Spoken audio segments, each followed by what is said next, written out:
Hello guys, welcome to Hogwarts Tales. So in this video, we will see, what if Harry grew up in Egypt and returned as the pharaoh wizard with his queen Suli? If you enjoy these kinds of stories, don't forget to show us some love by hitting the like button and subscribing to the channel.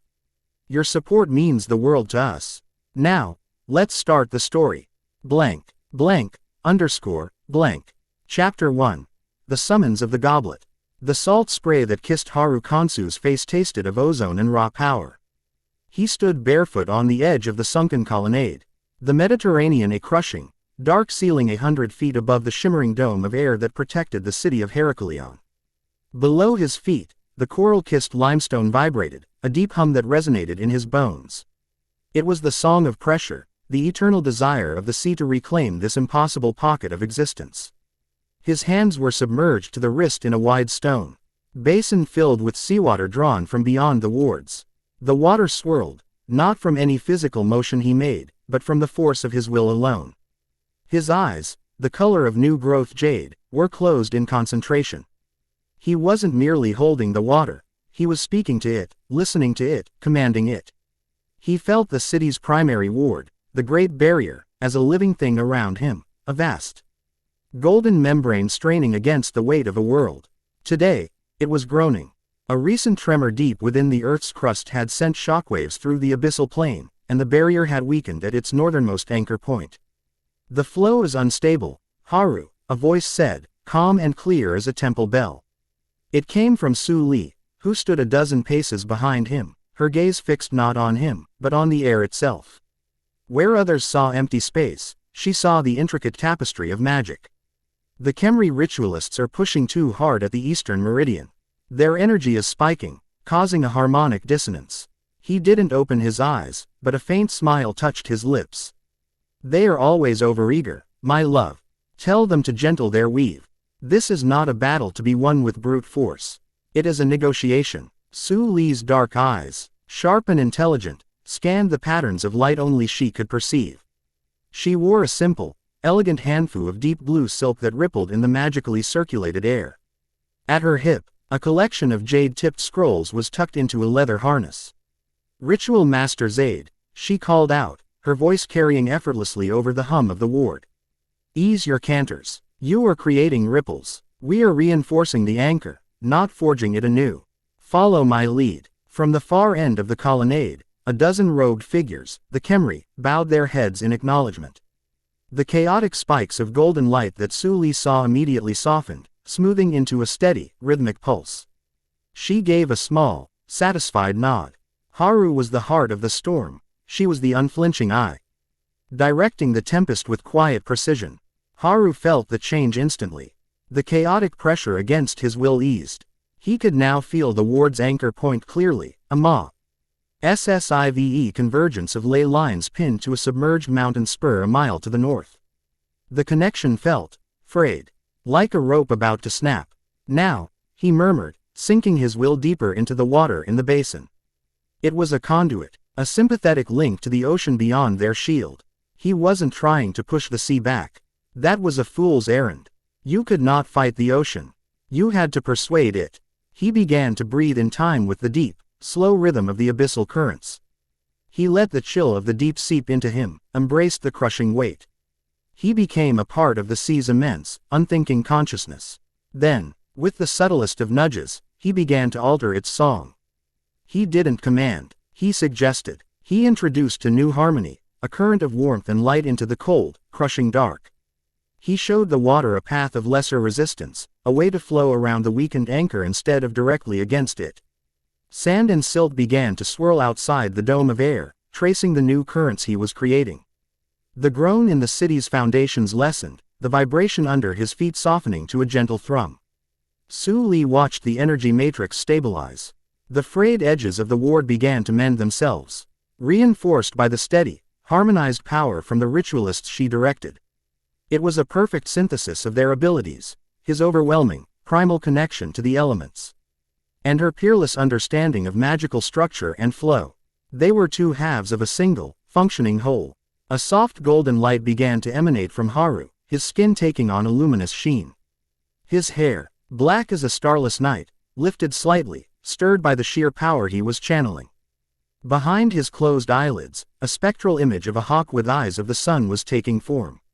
The power of his divine patron, Horus, flowed through him, amplifying his intent, turning a difficult feat of magic into an act of definitive will. The pressure on the Great Barrier receded. The negotiation was complete. The sea had accepted his terms. He let out a slow breath and withdrew his hands from the basin. The water instantly stilled. The golden aura around him faded, and the oppressive sense of power that had filled the colonnade vanished, leaving only the peaceful, humid air of the city. He opened his eyes and turned to Suli, a genuine, warm smile finally reaching his face. "A dissonance, you said." She raised a single, perfect eyebrow. "Your idea of a negotiation involves shouting. You just did it with your soul instead of your mouth." She came to his side, her hand finding his. Her skin was cool against his own, which was still radiating a feverish heat.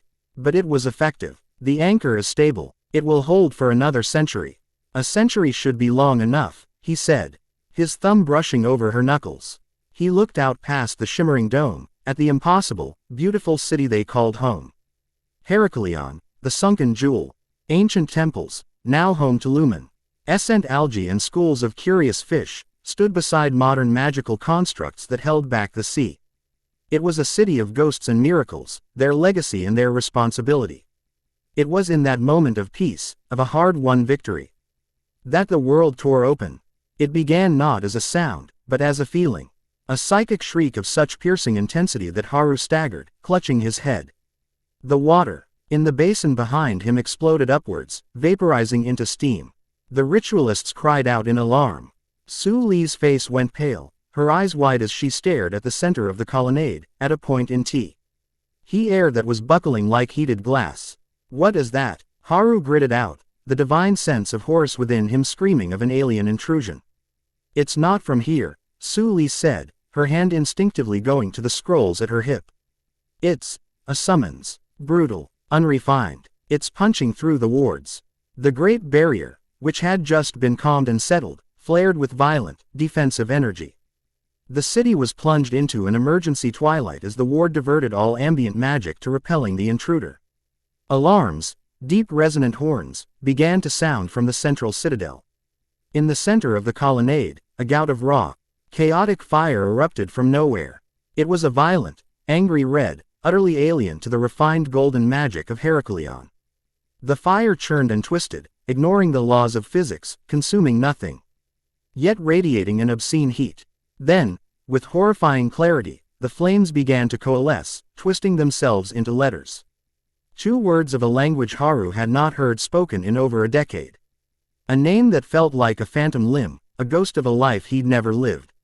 Harry Potter. The name hung in the air, burning, a vulgar scar on their reality.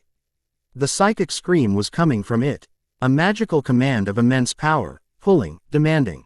Haru felt a phantom tug deep in his core, a hook of ancient magic sinking into his soul.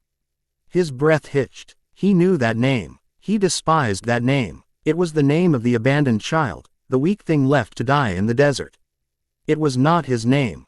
The flames flickered for a moment longer, then imploded, vanishing as suddenly as they had appeared, leaving behind only the smell of burnt sugar and scorched magic. The Great Barrier stabilized, the emergency twilight receded, and the horns fell silent. But the violation lingered. Suli rushed to his side, her hand on his arm. Her face, usually a mask of calm composure, was tight with concern. "Haru, are you all right?" "What was that?" "A binding," he said, his voice a low growl. He could still feel the hook in his soul, a foreign body, an infection. A forced contract. It used my birth name. One of the Medjai, his personal guard, Captain Khalid, had arrived, his khopesh drawn. His face a grim mask beneath his indigo turban. "My pharaoh, what are your orders?" Haru looked at the empty space where the fiery letters had been. His jaw was tight. "Summon the council." High Priest Amun knocked. "Especially. It seems the past has a longer memory than I had hoped." He looked at Suli, his jade eyes hard as stone. "And it has forgotten its manners."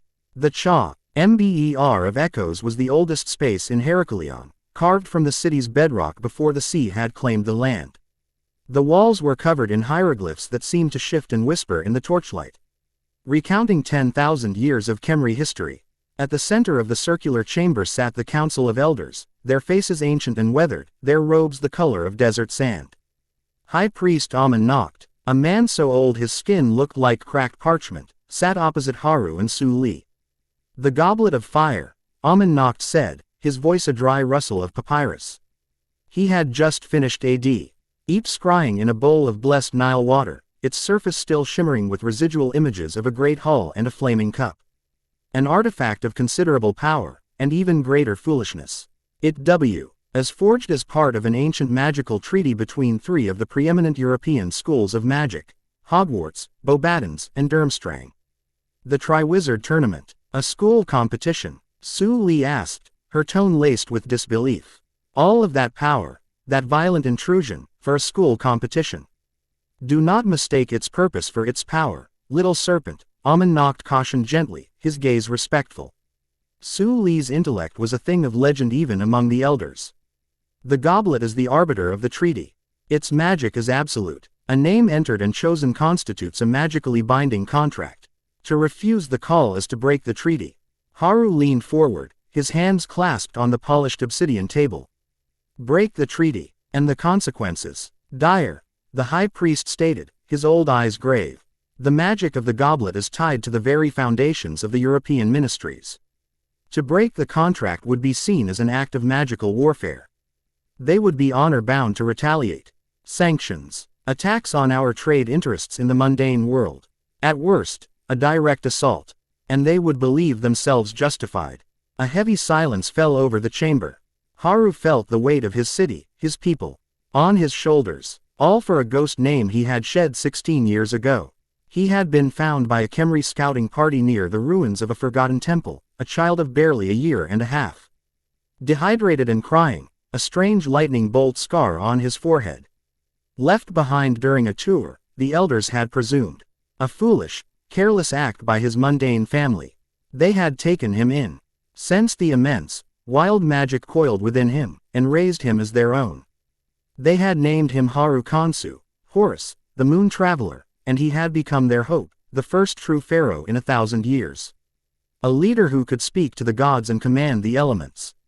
Harry Potter was a story told to him as a child, a fiction. There is no way to sever this binding, Suli asked, her mind already working through possibilities. To fool the artifact, Amun Noct shook his head slowly. The magic is too old, too fundamental. It has bound itself to his soul's true name, the one he was given at birth. It does not recognize Haru Kansu. It has called Harry Potter. And Harry Potter must answer. Haru looked around the table at the elders who had raised him, taught him, and guided him. He saw their worry, their anger on his behalf. But he also saw their resolve. They were a proud people who had survived the drowning of their world. They did not fear conflict.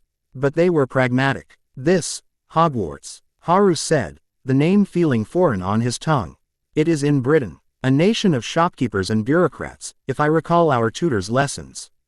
Their ministry is weak, obsessed with secrecy and trivial regulations. Their ministry is weak, yes, Amun Noct agreed. But their ancient magic is not.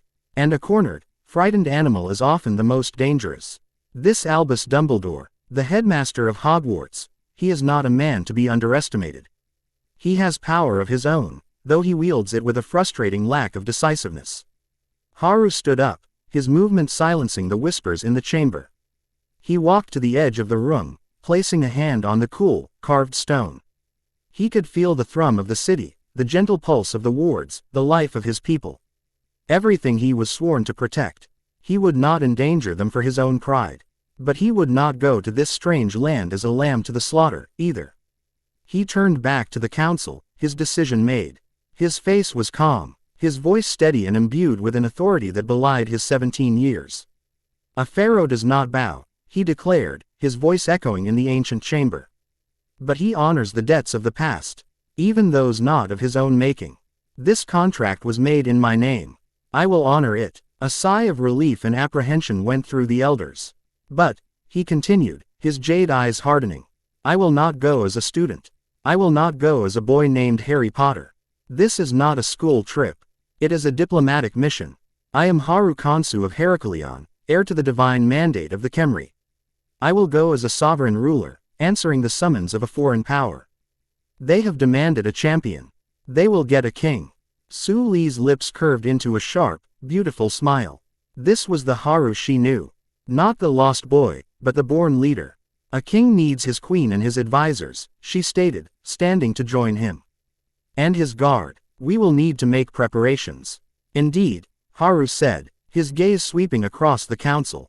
They want a tournament. Very well. We will give them a spectacle they will never forget. We will remind the West what true power looks like. The journey across the Mediterranean was swift. The Dawn Chaser, their ceremonial sand skiff, did not sail upon the water. Woven from solidified sunlight and desert sand, held aloft by potent levitation charms. It glided a foot above the waves, silent as a sigh, leaving no wake. It passed through the Pillars of Hercules and turned north, into the colder, grayer waters of the Atlantic. Haru stood at the prow, the wind whipping his black robes around him, the chill a stark contrast to the eternal warmth of Heraklion. Suli stood beside him, a heavy silk cloak protecting her from the bite of the wind. She had spent the last 2 days in constant communication with their agents in the mundane world, gathering every scrap of information on Hogwarts, Dumbledore, the British Ministry of Magic, and the tournament's history. Her mind was a fortress, already filled with strategies and contingency plans. Behind them, a dozen of the Medjai stood in silent formation. They were the elite, the sacred guardians of the pharaoh, each one a powerful warrior mage in their own right. Their leader, Captain Khalid, a tall, grim man with a scar that cut through one eyebrow, stood nearest to Haru, his hand resting on the hilt of his khopesh. They were not here as guards for a student. They were a royal entourage. Their magic is loud, Suli commented, her eyes distant as she sensed the magical currents of Britain drawing closer.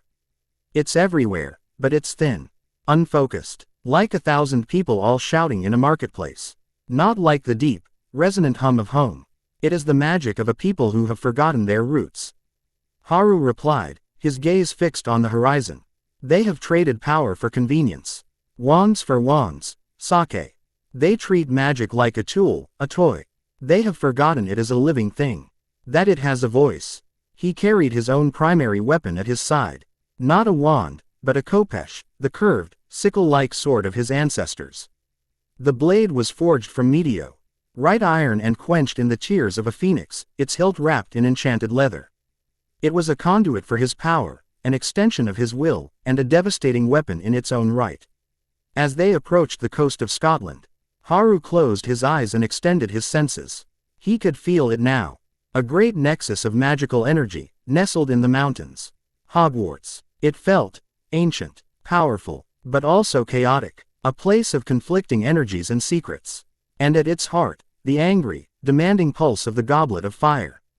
Following Suli's precise directions, they bypassed the mundane ports and sailed up a dark, winding river that led inland. As night fell, a vast, dark lake opened up before them, and on the far shore, perched atop a cliff, a castle blazed with 1,000 lights, its TS and towers stabbing at the star-filled sky. Hogwarts, Suli breathed, a note of academic appreciation in her voice. The wards are impressive, layered, very old, but with gaps, Haru noted, sensing the pathways through them. Designed to keep people out, not to stop a determined entry. He gave a silent command to the skiff. It rose higher, gliding over the dark, still water of the Black Lake. He had no intention of arriving at a designated port, of waiting to be greeted like a common visitor. His arrival would be the first move in this game. As the Dawn Chaser neared the center of the lake, Haru raised his hands. He spoke a single word in the old tongue, a word of command. The water before them began to boil, not with heat, but with power. Then, with a great, sucking groan, the Black Lake parted. A deep, dry canyon of water formed, held back by shimmering walls of force, revealing the muddy lakebed. The golden skiff descended into the trench and glided silently toward the shoreline directly below the castle. Up at the castle, the effect was immediate. The chatter and laughter in the great hall, where the welcome feast was in full swing, died away as students gasped and pointed out the tall windows. They saw the impossible sight of their lake splitting in two, and a vessel of golden light sailing through the abyss. Albus Dumbledore rose from his throne-like chair on the staff table. His jovial expression vanishing, replaced by one of profound shock. The famous twinkle in his blue eyes was, for the first time in a long time, completely extinguished. Beside him, Minister for Magic Cornelius Fudge sputtered, his round face turning a shade of plum. The sand skiff came to a gentle rest on the damp earth of the shore. A ramp of golden light extended to the grassy bank. Haru Kansu stepped off first, his black and gold ceremonial robe stark against the Scottish landscape. He was followed by Suli, a vision in her flowing, embroidered hanfu, her expression serene and unreadable.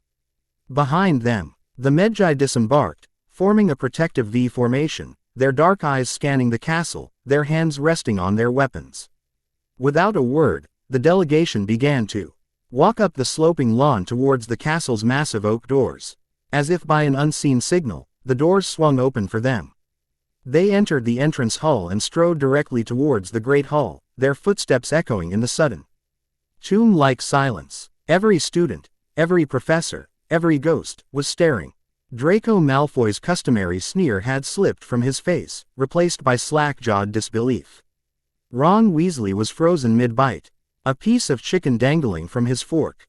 Hermione Granger's eyes, however, were wide not with fear, but with an intense, burning curiosity, her brain already trying to analyze the magic. The clothing, the sheer audacity of it all. Haru's gaze swept over the sea of stunned faces, dismissing them. He focused on the staff table, on the old man with the long white beard and the portly, pompous-looking man in the pinstriped suit. He recognized them from Suli's briefings. Dumbledore and Fudge. Dumbledore was the first to recover. "Welcome to Hogwarts," he said, his voice attempting its usual grandfatherly warmth, but straining under the shock. "To whom do we owe the honor of this dramatic entrance?" Haru did not stop walking until he and his entourage had reached the space between the staff table and the house tables. He was the center of gravity in the room. The entire castle seemed to be holding its breath. "I am Haru Kansu of the sunken city of Heracleion," he announced. His voice not loud, but carrying to every corner of the hall, imbued with a quiet, resonant power. "And this is my queen and strategist, Suli of the Harmonious Current clan." He gestured to Suli, who gave a shallow, elegant bow that was more a gesture of acknowledgement than deference. Fudge finally found his voice, puffing out his chest. "Heracleion. Never heard of it. This is a gross breach of protocol. Who gave you permission to enter British magical territory?" Haru's gaze shifted to the minister. It was a cold, flat look, devoid of emotion. It was the look of a king examining an insect. Fudge visibly deflated under the weight of it. "Permission was not required," Haru stated simply. "I am not here as a visitor. I am here because I was summoned." He turned his back on the staff table, a deliberate and profound insult, and faced the front of the hall. There, on a stool, sat an ancient, roughly hewn wooden cup, filled with dancing blue-white flames. The goblet of fire, the source of the violation. He walked towards it, the Medjai fanning out behind him to form a silent, intimidating perimeter. He stopped before the goblet, the heatless flames reflecting in his jade eyes. He could feel the binding contract pulsing from it, the magical hook lodged in his spirit.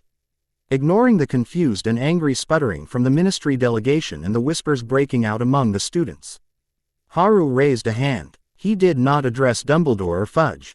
He addressed the only entity in the room whose authority he was here to recognize.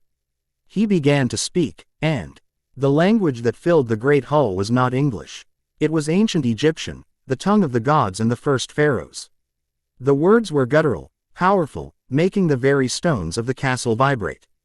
"Oh, vessel of binding fire, arbiter of the old compact," his voice resonated, a translation appearing in the minds of all who listened, a side effect of the potent magic he was using. "You have called me by a name of the dead, a name of a ghost. You have reached across the sands of time and the depth of the sea to place a claim upon my soul." He placed his hand inches from the flames. They leapt towards his palm, licking at his skin without burning. "I am Haru Kansu, and I recognize your authority. I accept the contract forced upon me. I will compete in your tournament. I will fill the debt of the name you have called." He paused, and the entire hall leaned in. But know this, I am not your student. I am not your subject. I am a sovereign. I will compete by my own laws and by my own methods. Your authority begins and ends with the tasks. Nothing more. With his final word, he pushed his own power into the artifact. A wave of golden energy, smelling of hot sand and desert sun, washed from him into the goblet. The blue-white flames erupted, roaring up to the enchanted ceiling in a furious, blinding column of fire.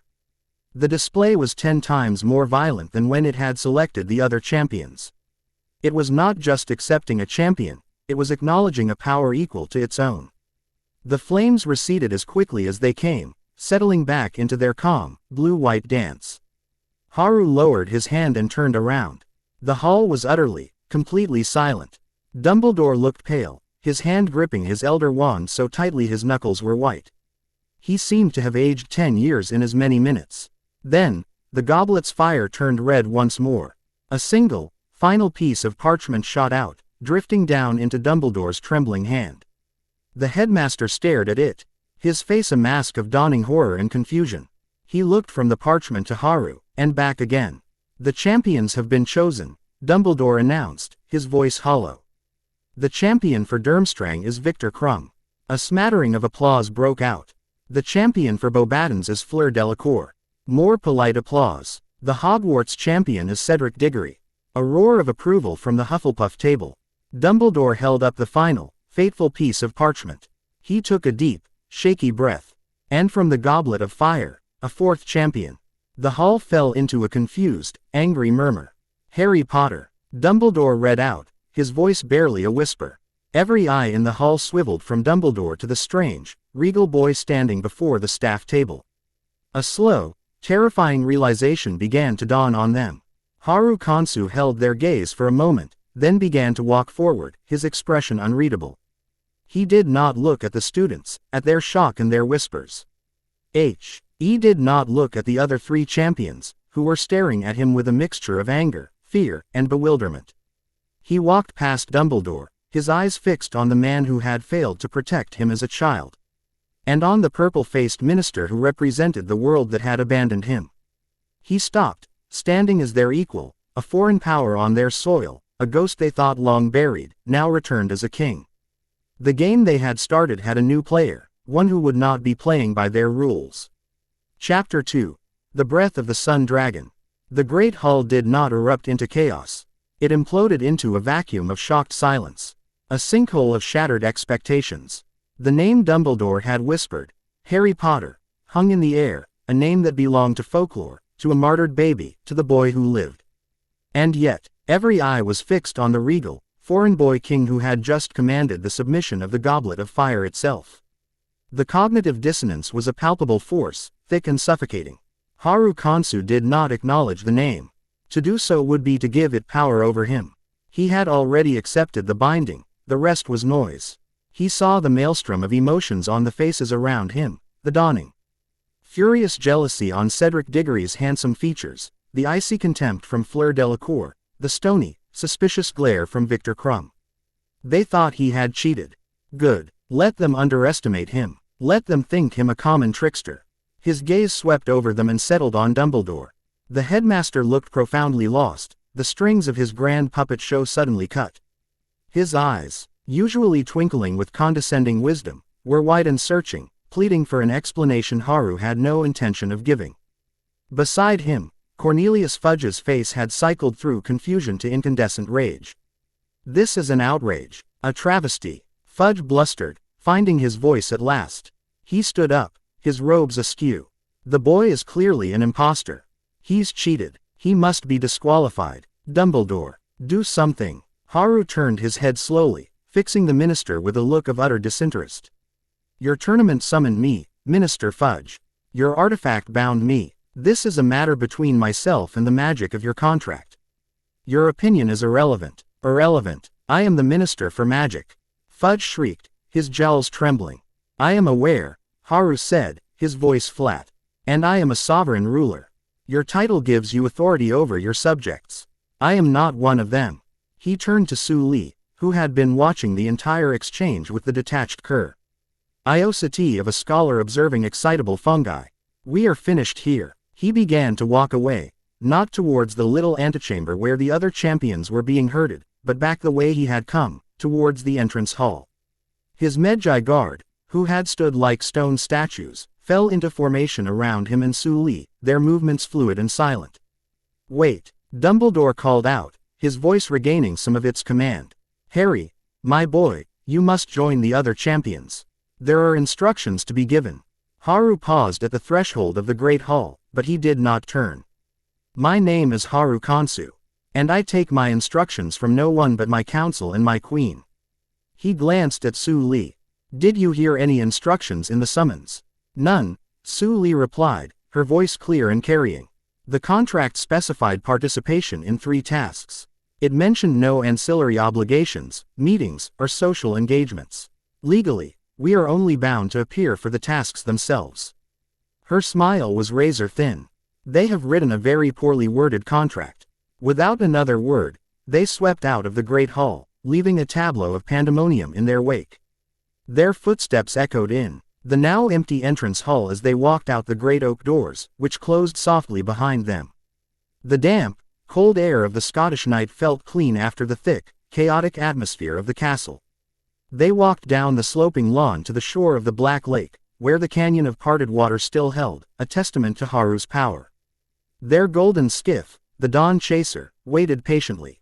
As they boarded, Haru gave a subtle gesture, and the shimmering walls of water collapsed with a deafening roar, the lake crashing back into itself and sending a wave washing up the shore. It was a final, definitive statement. They were here, but they were not part of this place. Once aboard, the skiff glided back to the center of the lake. A shimmering, translucent dome, like the Great Barrier of Heracleion but smaller, expanded from the vessel, encapsulating them in a bubble of warm, dry air. Inside, the hard-packed sand floor felt like home. Braziers ignited with cool, blue flames, casting a gentle light. Captain Khalid approached, his hand still on his khopesh. "My pharaoh, the castle is alight with activity. They are watching us." Haru looked across the dark water at the distant, blazing castle. "Let them watch. They are confused. Fear will follow. It is the natural order of things."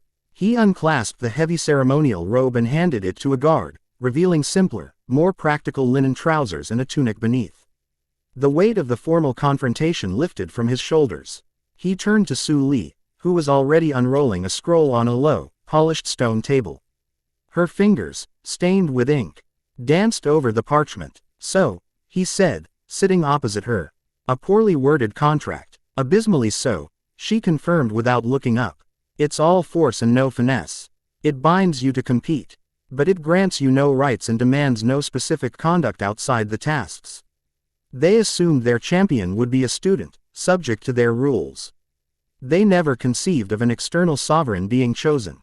"An oversight we will exploit," Haru said. He leaned back, lacing his fingers behind his head. The tension of the last few hours began to seep out of him. "What is your assessment of the players?" Suli finally looked up, her dark eyes sharp. "Fudge is a non-entity. A blustering fool whose only power is his title. He will obstruct, but he is predictable. Umbridge, the woman in pink sitting beside him, is more dangerous. She radiates a suffocating, cloying brand of malice disguised as order. She is a true believer in the supremacy of her ministry. She will be a problem." "And Dumbledore?" Haru asked. This was the one who concerned him. "Dumbledore is the true power here," she said, tapping a finger on the table. "But he is a spider who prefers to wait in his web. He plays long games, manipulating others to do his bidding. He expected a lost, malleable boy to appear. He did not get one. He is off balance. For now, he will watch. He will try to approach you, to offer guidance. He will seek to pull you into his orbit. He will be disappointed," Haru stated.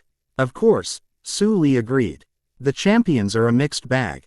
Crumb is pure physical power and brutal efficiency. Delacour relies on allure and charm work. Her magic is elegant but, I suspect, brittle under pressure. Diggory is the local hero, popular, competent, but unremarkable. He will fight with the dogged determination of someone who feels his honor has been slighted. They will all see you as a threat and a cheater.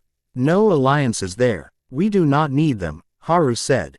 He picked up a smooth, dark stone from the table, turning it over in his palm.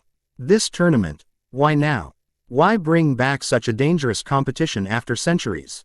That is the question I have been asking, Suli murmured, her gaze turning inward. Our agents could find no clear political or social reason for it. The official story is, to encourage international magical cooperation. A flimsy pretext. Someone wanted this tournament to happen. Someone with influence pulled the strings. She paused, her eyes meeting his. And there is the matter of your name. The goblet was in a warded room, inside a warded castle. Someone of considerable power and skill must have placed your name within it. This was not an accident, Haru. It was a targeted abduction. A cold stillness settled between them. The implications were chilling. Someone had reached out, across continents and through the most powerful wards on their planet, to drag him here. Someone wanted Harry Potter. Then we have two opponents, Haru said, his voice low. The tournament, and the one who arranged our invitation.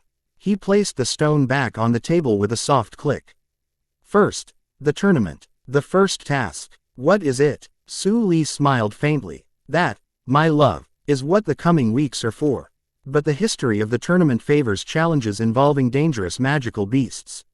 It's dramatic, and the crowd enjoys it. She rolled up her scroll. While you handle the beast, I will work on identifying the snake who brought us here. The following weeks established a new, strange rhythm at Hogwarts. The Egyptian delegation did not attend classes. They did not eat in the Great Hall. They did not sleep in the castle. Their domain was the skiff, floating serenely in the center of the Black Lake, shielded by its shimmering ward. Each morning, Haru, Suli, and their Medjai would disembark. They claimed a secluded stretch of shoreline, a small cove shielded by ancient trees, as their own. Here, Suli would set up her office, a collection of scrolls, star charts, and scrying bowls laid out on silk cloths. She spent her days in deep research, sending magically encrypted messages to her contacts in Heraklion and her family's archives in the Kunlun Mountains. She wasn't just reading books, she was cross-referencing ancient Babylonian creature compendiums with Chinese elemental scrolls and Khemri soul lore. Haru's preparations were of a different nature. He spent no time in books. His path to power was not through knowledge, but through connection. Each morning, as the Scottish sun struggled to pierce the gray clouds, he would walk to the edge of the water, strip to the waist, and begin his meditations. His body was lean and hard, crisscrossed with faint white scars from years of rigorous training. The lightning bolt on his forehead was just one mark among many, and the least interesting. He would stand for hours, motionless, his breathing so slow it was almost imperceptible. He was not merely relaxing, he was expanding his consciousness, reaching out with the divine spark of Horus that lived within him. He connected with the sky, the wind, the cold, dark water of the lake. He felt the life within it, the slow, ancient thoughts of the giant squid, the territorial anger of the Grindylows, the suspicious curiosity of the merpeople. He was not learning spells to defeat a foe. He was reattuning his very being to this new land, making it recognize his authority. He was reminding the genius loci, the spirit of the place, that a power older than its castle now walked upon it. Their isolation was a statement, and Hogwarts buzzed with it. Rumors flew like startled birds. He was a dark wizard. He was an elemental demon. He was a fraud who would be eaten in the first task. The students would watch him from the castle windows. This strange boy who stood for hours like a statue by the lake, radiating a quiet intensity that was both fascinating and terrifying.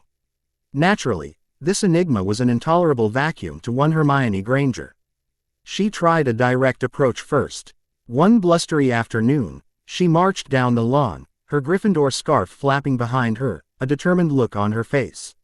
She was halfway to their cove when two Medjai seemed to materialize from the shadows of the trees, their kopeshes at their sides, their faces obscured by the indigo cloth of their turbans. It was Captain Khalid and another guard. "That is far enough, Miss Granger," Khalid said. His English was perfect, accented with the cadence of his homeland. Hermione stopped, taken aback. "I just want to talk to him." "To Harry, I have so many questions." "The pharaoh is in communion with the elements," Khalid stated, as if this were a perfectly normal explanation. "He cannot be disturbed. Furthermore, This area is Sauvere. GN territory of Heracleon by royal decree. You are not permitted to enter without invitation. Hermione's brow furrowed. Royal decree. But this is Hogwarts grounds. Professor Dumbledore is in charge here. Khalid's posture did not change. He was as immovable as the ancient stones of the castle. Professor Dumbledore is the master of his school. Haru Kansu is the master of his kingdom. Here, he gestured to the cove behind him. His law holds precedence. But that's not how it works. Hermione insisted, her frustration mounting. There are international laws, statutes. The laws you speak of were written 300 years ago by men in powdered wigs, Khalid said, a hint of dry amusement in his voice. The laws my pharaoh follows were written at the dawn of civilization by the gods themselves. They are not comparable. Hermione stared, utterly flummoxed. She was used to a world that ran on rules, books, and clearly defined authority. This was something else entirely, something ancient and absolute that her books had never prepared her for. Defeated, she turned and marched back to the castle, her mind racing. She had encountered a problem that could not be solved by research. And it was the most frustrating thing in the world. A week before the task, Suli found him. He was standing on a flat gray rock overlooking the lake, his meditation complete. The air around him was still, the wind seeming to divert around his position. Dragons, she said, handing him a waterskin. He took it and drank deeply, the cool water a balm to his parched throat. I assumed it would be something loud. 4 of them, she continued, a Swedish short snout, a Chinese fireball, a Welsh green, and a Hungarian horntail. They're being kept in the forest, heavily warded. Very aggressive nesting mothers, all of them. And the task, to retrieve a golden egg from the nest each one is guarding, she said. A simple test of courage and magical skill. Haru nodded, his eyes on the distant water. Crumb will try to overpower it. Delacour will attempt to charm it. Diggory will use cleverness and transfiguration. They will all treat it as an obstacle to be overcome. And you? Suli asked, though she already knew the answer. A dragon is not an obstacle, Haru said, his voice quiet. It is a force of nature. It is fire and fury and ancient pride. You do not overcome a storm. You do not defeat an earthquake. You show it a power greater than its own. He looked at her, a faint, confident smile playing on his lips. You command its respect. The day of the first task arrived, cold and clear. A stadium had been erected in a valley near the Forbidden Forest, a raw pit of stone and wood filled with a roaring, expectant crowd. Haru and Suli stood in the champion's tent, a space thick with nervous tension. Cedric Diggory was pacing, muttering spells under his breath. Fleur Delacour was pale and fidgety, her magical allure doing nothing to soothe her own frayed nerves. Victor Crumb stood apart, scowling, cracking his knuckles. Haru, by contrast, was a pool of calm. He was dressed in light, black leather trousers and a simple linen tunic, his khopesh the only object of note on his person. Suli was adjusting the fit of his leather vambraces, her touch steady and reassuring. Remember their nature, she murmured, her voice for his ears only. They are creatures of instinct and dominance. Their magic is primal, tied to the fire in their blood. Speak to the fire, Haru. Not to the beast. He nodded, his hand briefly covering hers. I will. Ludo Bagman, the boisterous announcer, entered the tent. His face beaming. Champions. Time to draw your dragons. Ladies first. Fleur drew a miniature, snarling Welsh green. Crumb got the Chinese fireball. Cedric, looking pale, drew the Swedish short snout. Haru was last. He reached into the bag and pulled out the final miniature. A black, lizard-like beast covered in bronze spikes, its tail thrashing. The Hungarian horntail. Bagman let out a low whistle. Oof. Rotten luck, Potter. The worst of the lot. Haru simply looked at the tiny, writhing dragon in his palm, his expression unchanged. He felt a flicker of its rage, its maternal fury.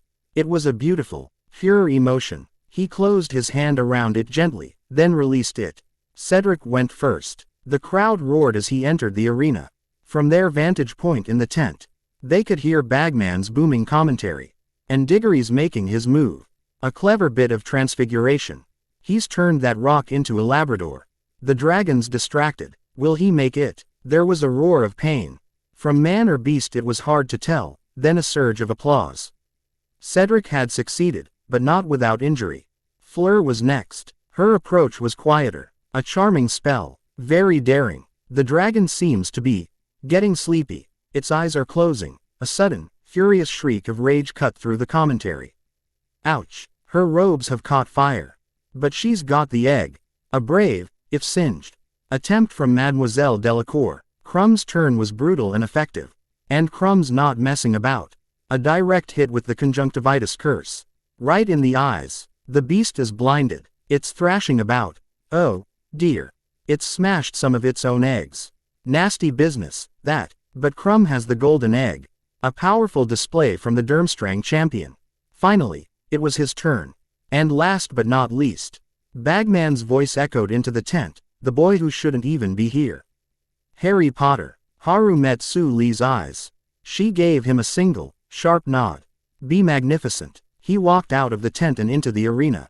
The roar of the crowd was a physical blow, a wave of sound and emotion, hostility, curiosity, excitement. He ignored it. He ignored the judge's box, where Fudge sat with a smug smirk, eager to see him fail. And Dumbledore leaned forward, his face etched with worry. He ignored everything but the path before him. And the beast that guarded it. The Hungarian horntail was a thing of terrible beauty. Larger than the others, its black scales were like jagged obsidian. Bronze horns jutted from its head, and its long, spiked tail whipped back and forth, gouging furrows in the rocky ground. Its yellow, reptilian eyes, pupils narrowed to vertical slits, fixed on him with an ancient, burning hatred. It was guarding a clutch of granite-gray eggs, and one shimmering golden one. And it saw him as nothing more than a threat to be incinerated. He's not drawn his wand. Bagman yelled, his voice laced with disbelief. What's the boy playing at? The dragon let out a low, guttural growl that vibrated in Haru's chest. It shifted its weight, coiling like a great serpent, its neck muscles bunching. Haru did not stop walking. He kept moving forward at a calm, steady pace, his hands loose at his sides. He did not prepare a spell. He did not reach for his khopesh. He simply walked, his gaze locked with the dragon's.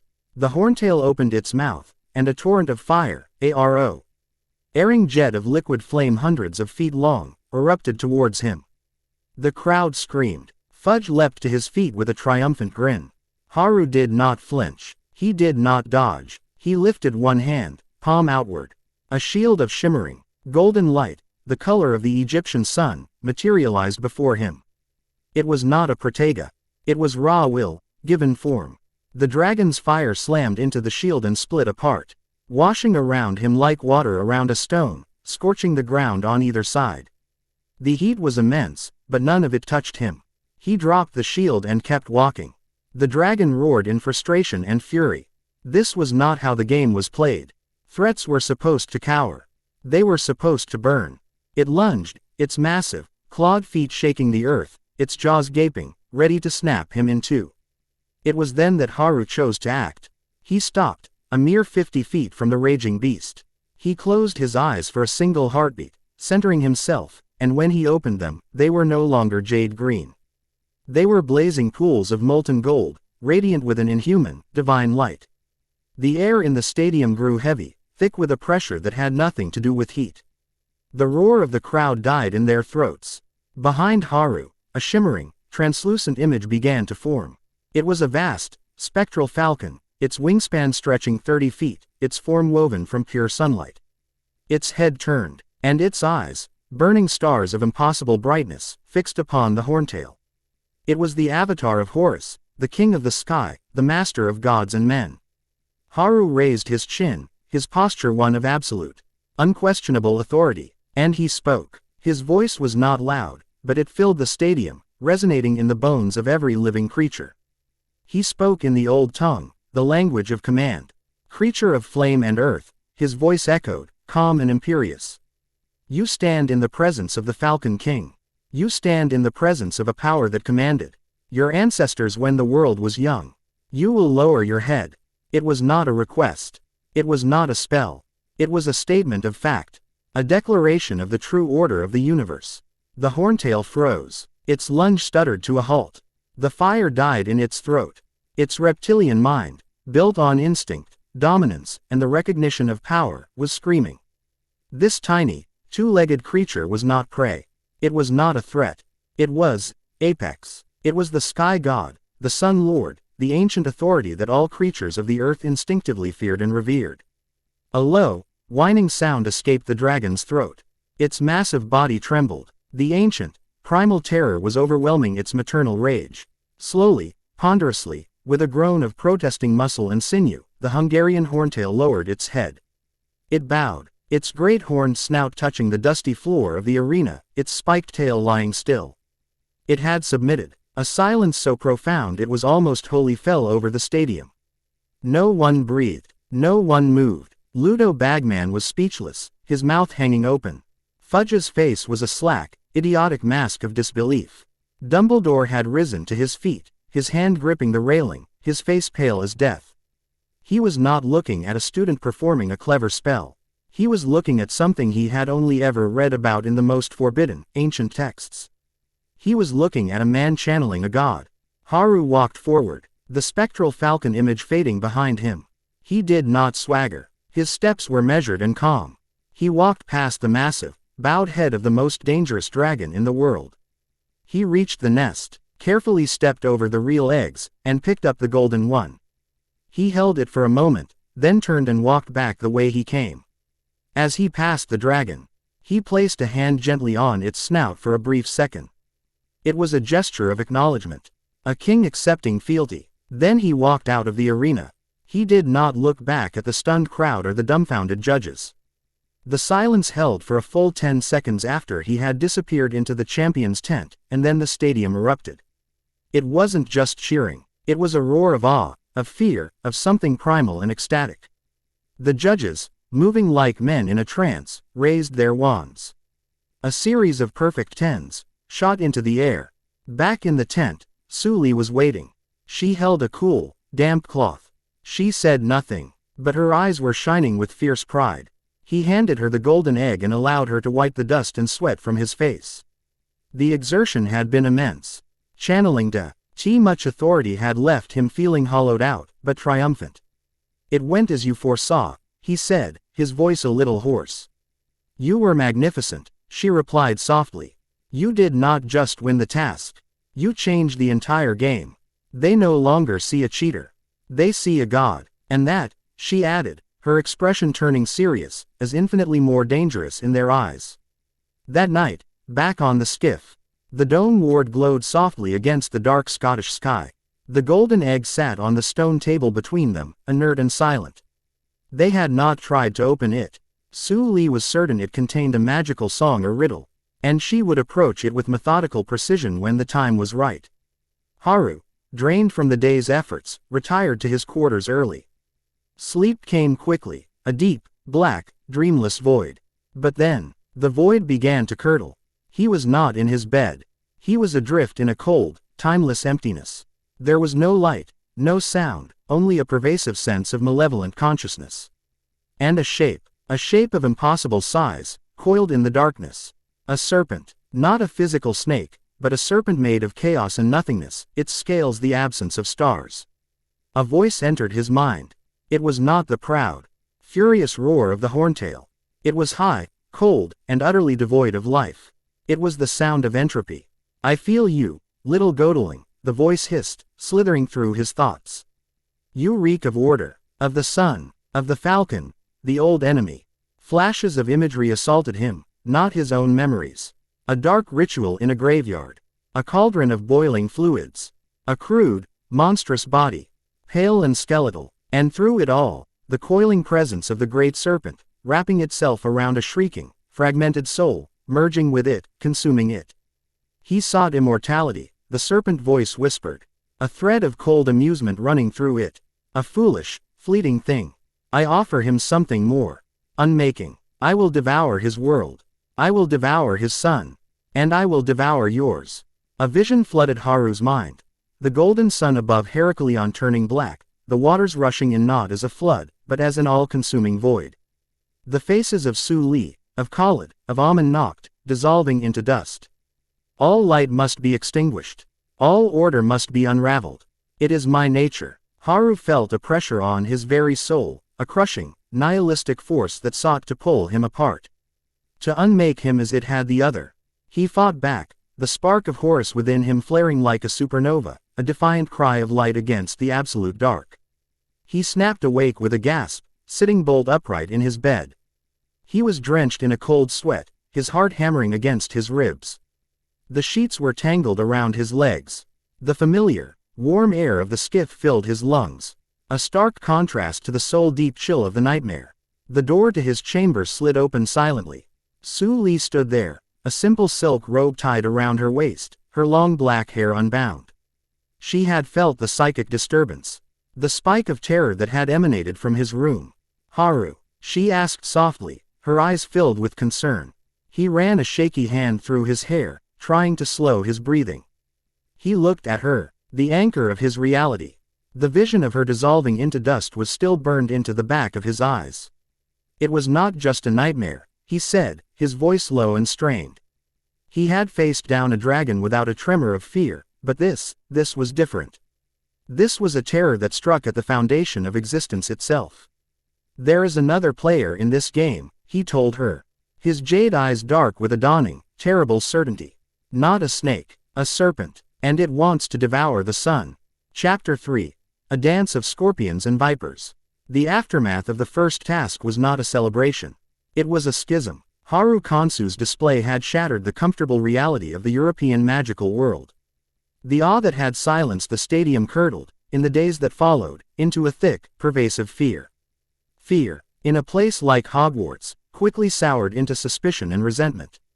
He was no longer just the mysterious fourth champion. He was an anomaly that defied every category they possessed. Students, who had once stared with open curiosity, now whispered behind their hands when he passed, averting their eyes as if looking too long might invite some terrible judgment. He was not one of them. And his power had made that distinction feel like a chasm. He was not a prodigy, he was something other. The professors, too, were unnerved. Flitwick would watch him from his charms window with a clinical fascination, while Professor Sprout seemed to think the very soil recoiled from his footsteps. Snape's customary sneer was now tinged with a deeper, more profound loathing. The look of a man seeing a ghost wearing a crown. Haru felt the shift, of course. He and Suli, during their daily routines in their cove by the lake, were an island of serene purpose in a sea of adolescent anxiety. He felt the fear like a static charge in the air, but it did not trouble him.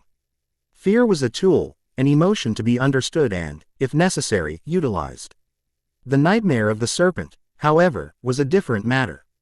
It clung to him like a shroud, a cold weight in the back of his mind.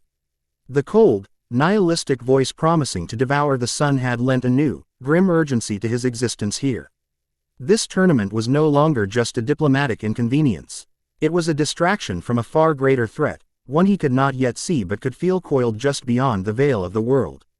The Ministry of Magic, predictably, reacted with bureaucratic panic.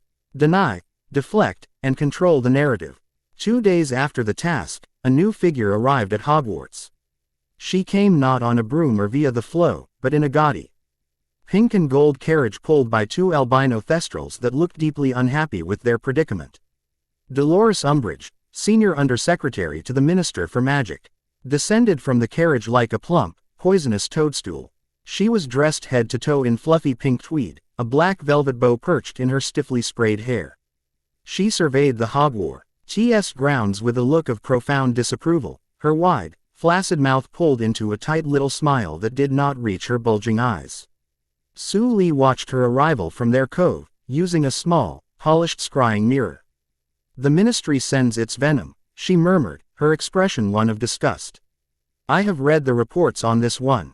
She was the architect of the anti-werewolf legislation and the goblin trade restrictions. She uses laws and regulations as a bludgeon, championing purity and order while spreading chaos for her political enemies. Fudge's attack dog, Haru surmised, not taking his eyes off the far shore, where he was coaxing a small waterspout to dance on the lake's surface, a delicate exercise in control. A particularly rabid one, Suli confirmed. She is here to discredit you. To paint you as a dark wizard. A threat to their way of life. She will use the school as her vector. Umbridge wasted no time. Her official title was Hogwarts High Inquisitor, a position Fudge had created overnight, granting her broad powers to assess and ensure student safety, in light of the irregularities of the tournament.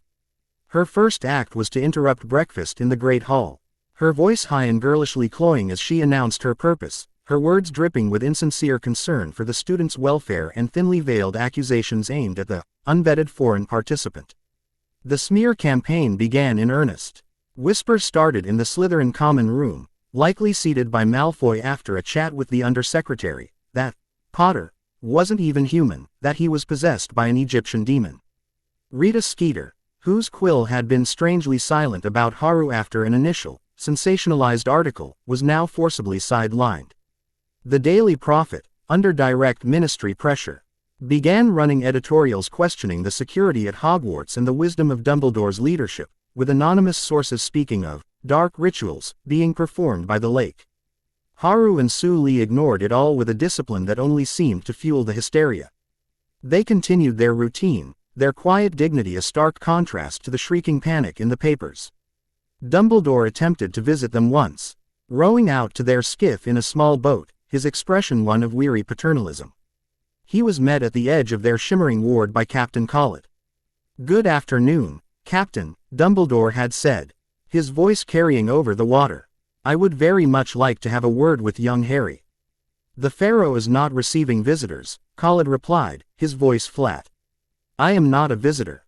I am his headmaster," Dumbledore insisted, a hint of frustration cracking his kindly facade. "You are the headmaster of a school he is not attending," Collett countered. "He is here as a champion of the Triwizard Tournament. As I have told Miss Granger on numerous occasions, this vessel and its immediate surroundings are sovereign territory. You are welcome to submit a formal diplomatic request for an audience. Queen Suli will review it at her convenience." Dumbledore, the great Albus Dumbledore, who could command the respect of the entire Wizengamot with a glance, was left speechless. He stared at the impassive guard and the impenetrable ward for a long moment before finally turning his little boat around and rowing back to the castle, looking, for all the world, like a man who had completely lost control of the board. It was Suli who saw the opportunity in the chaos.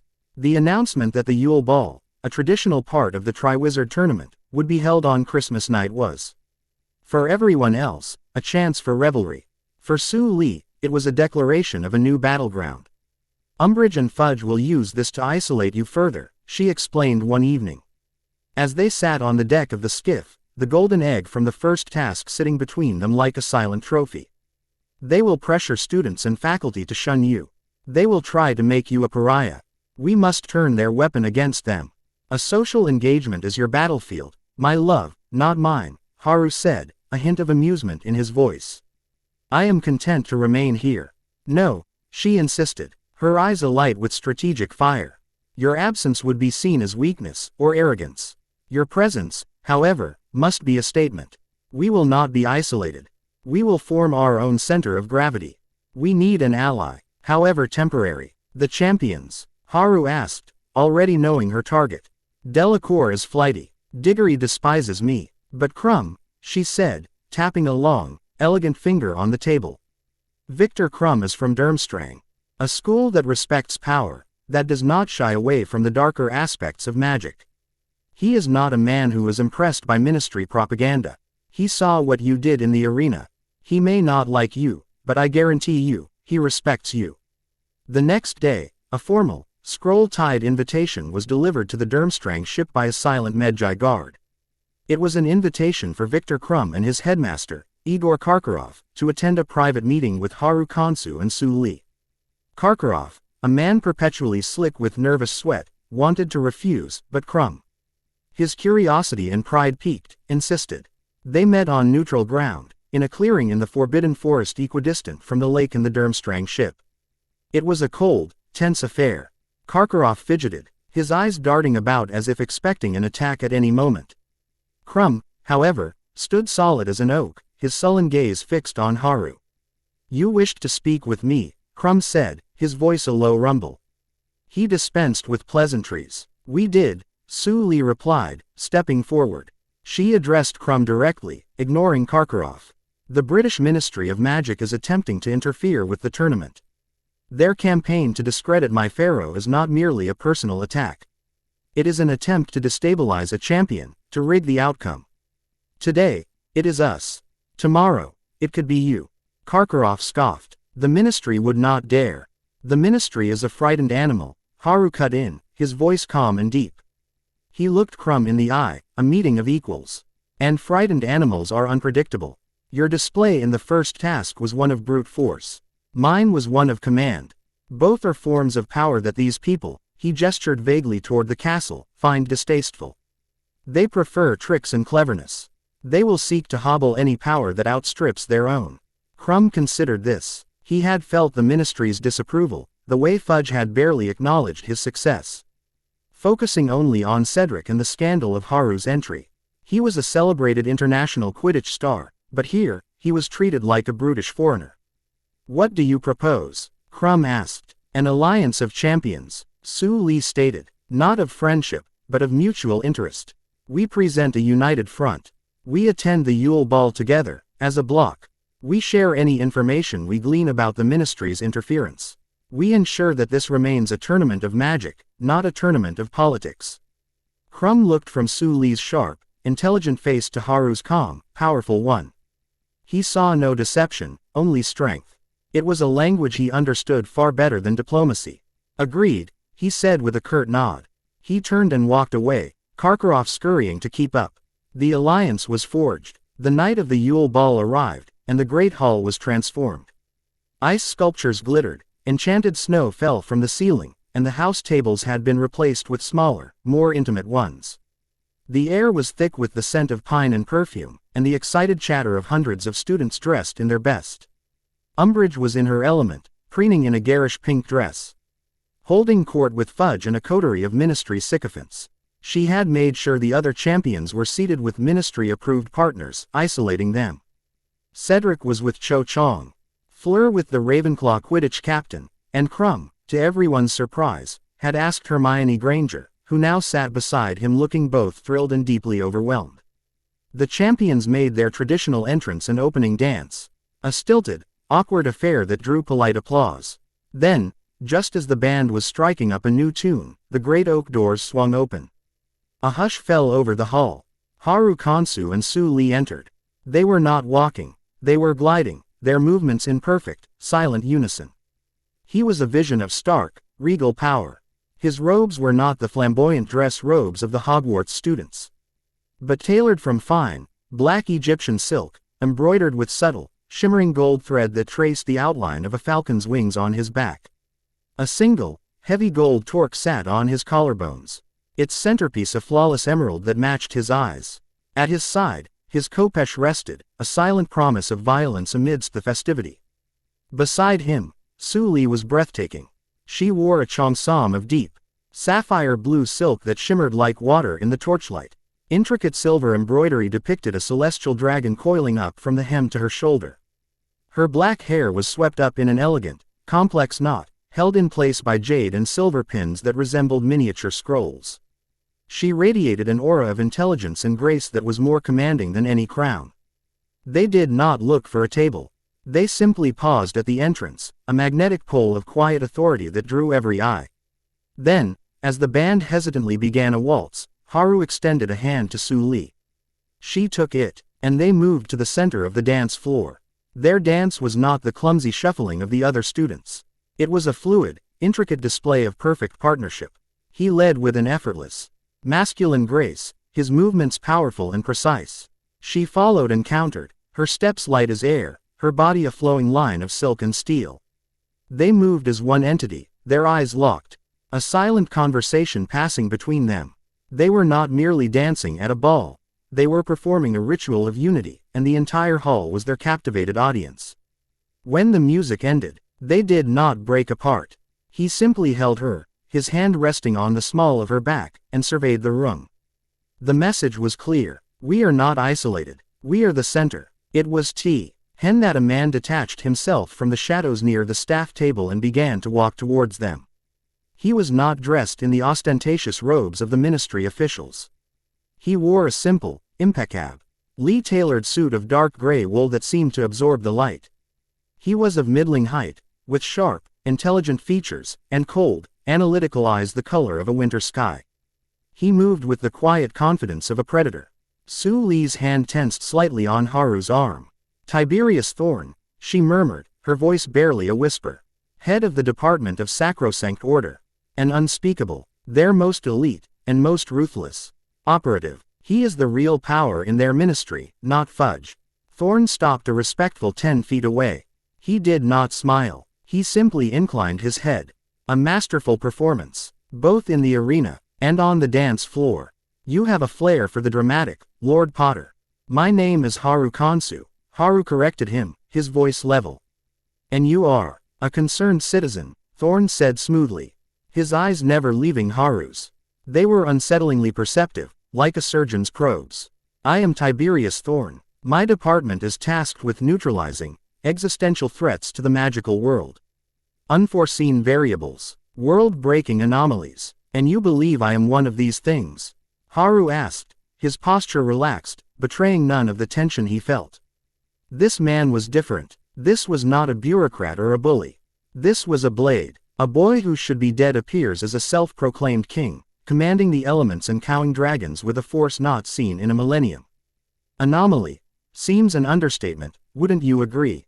Thorn's tone was conversational, but his words were scalpels. "I am here to assess the magic you wield. It is not wand-based.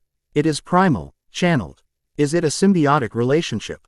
Are you the host for a separate entity? Or do you truly believe yourself to be the vessel of a dead god?" It was a duel of wills, fought with words in the middle of a crowded ballroom. Haru felt Suli's presence at his side, a silent, grounding force. He met Thorn's analytical gaze without flinching. "You seek to put a name to my power, so why? Oh, you can file it away in one of your dusty ministry boxes," Haru said, his voice laced with contempt. "You see a phenomenon you cannot explain, and your first instinct is not to understand, but to classify and contain it. That is the weakness of your entire civilization. You have traded wisdom for information. And you have traded humanity for a delusion of divinity," Thorn countered, his voice dropping slightly. "Power like yours, unchecked, uncategorized, is a cancer. It breaks the rules. And the rules, Lord Potter, are what keep our world from descending into the chaos your kind seems to court." "The only chaos I see here is born of your fear," Haru replied coolly. "You can conduct your assessment, Mr. Thorn. But be warned, I am not one of your lab rats." Thorn held his gaze for a moment longer, then gave another slight, chillingly polite nod. "Duly noted." He turned and melted back into the crowd, leaving a palpable cold spot in his wake. "He is a true believer," Suli said quietly, after he was gone. "He believes the statute of secrecy and the order of your ministry are the highest possible good. He would burn the world to save his map of it. He will not be content with watching," Haru said, a grim certainty settling in his gut. The serpent's hiss echoed in his memory. Chaos. Thorn saw him as the chaos, but Haru knew a far greater one was stirring. They left the ball shortly after, foregoing the rest of the night's festivities. The political statement had been made. Now, caution was the priority. They walked across the frosty lawn under a sky full of cold, bright stars. The distant music of the ball a faint melody behind them. The Magi were waiting at the water's edge. They were halfway down the slope, passing through a thick copse of ancient, leafless oaks. When the air suddenly grew thick and heavy, the ambient magic of the grounds choked off as if by a garrote. "Ambush!" Haru hissed, his hand flying to the hilt of his khopesh. Suli didn't hesitate. With a flick of her wrist, 3 scrolls unrolled, hovering in the air around them, glowing with faint, intricate characters. "Suppression field, and anti-apparition wards. They're boxing us in." From the shadows between the trees, figures emerged, 6 of them. They wore the same severe, gray combat robes as Thorn, their faces hidden by featureless silver masks. They moved with a terrifying, silent coordination, fanning out to surround them. They held no wands. Instead, they wielded short, black rods that hummed with a negative energy, and on their forearms were mounted devices that began to spin, emitting a low, dissonant thrum. "Sacrosanct Order," Haru growled. This was Thorn's assessment. One of them raised his rod, and a beam of greasy, black light shot towards Haru. It wasn't a curse designed to cause pain. It was designed to unravel magic. A siphon bolt. Haru didn't try to shield. He drew his khopesh. The phoenix-forged blade erupted into brilliant, white-hot fire, not the roaring flame of a dragon, but the pure, cleansing fire of the sun. He met the bolt with his blade, and the black light dissipated with a sound like tearing fabric. The fight exploded. Two operatives fired silver nets woven with stunning and paralysis runes at Suli. But she was already in motion. One of her floating scrolls flared, projecting a shimmering, hexagonal barrier that caught the nets and dissolved them into dust. Her other two scrolls shot forward, re-rolling themselves into hardened, needle-pointed spears. They didn't fly straight. They weaved through the air like hunting snakes, forcing two more operatives to dive for cover. Haru moved like a desert wind. He was not dueling, he was reaping. An operative lunged, trying to slap a shackle on his wrist. Haru's khopesh, a blur of white fire, did not cut the man's arm off. It moved in a precise, brutal arc, the flat of the superheated blade slamming into the man's side, shattering ribs and flash cauterizing the internal bleeding with a sickening hiss. The operative crumpled with a choked scream, his armor smoking. Suli was a whirlwind of tactical magic. She clapped her hands, and the ground between two operatives turned to sucking mud. Their advance stopped dead. A flick of her wrist sent a scroll zipping behind the lead operative, where it unrolled to unleash a blinding flash of light and a sonic blast that sent the man staggering, disoriented. She was not a blaster. She was a controller, altering the battlefield, disabling her foes with brilliant, inescapable precision. Haru was pure, focused force.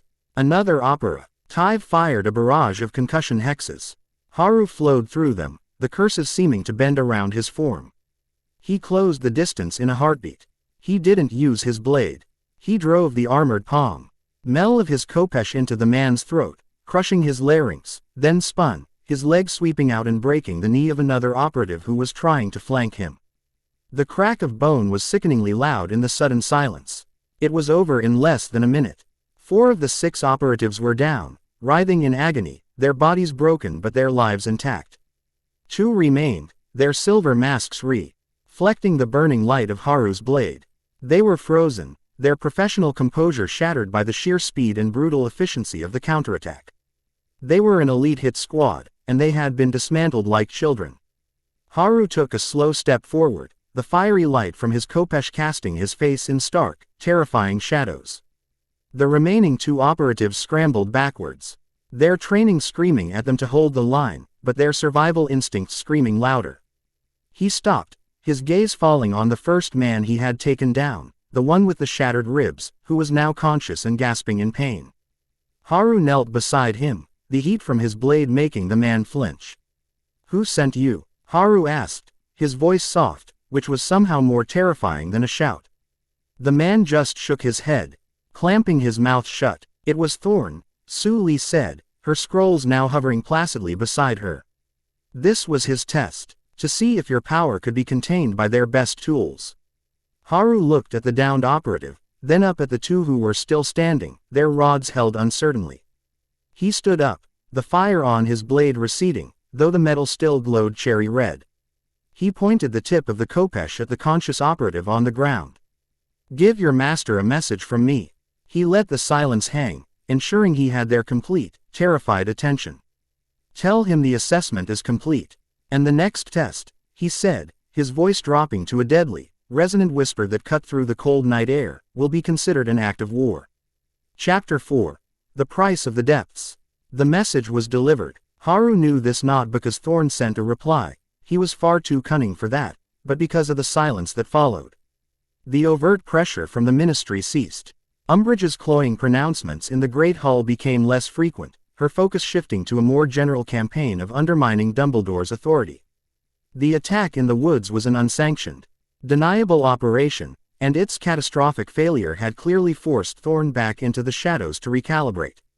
For now, the Vipers were coiled, watching. But Haru and Suli knew they hadn't gone away. They were merely waiting for a more opportune moment to strike. This fragile truce allowed them to turn their attention back to the tournament. The golden egg, which had sat inert on their strategy table for weeks, was now the focus. It was a flawless, seamless construct of enchanted gold, impervious to any prying spell Suli attempted.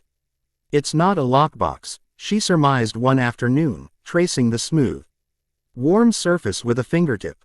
It's a vessel for a message. The magic is keyed to a specific environment. Haru picked up the egg. It felt heavier than it looked. He closed his eyes, extending his senses not into the egg itself, but into the magic that created it. He felt the echo of its forging, the heat, the hammering, the complex charms of concealment. And underneath it all, a single, dominant theme: water, cold, deep, and dark. The lake, he said, opening his eyes. It's meant to be opened in water. That evening, they took the egg to their cove.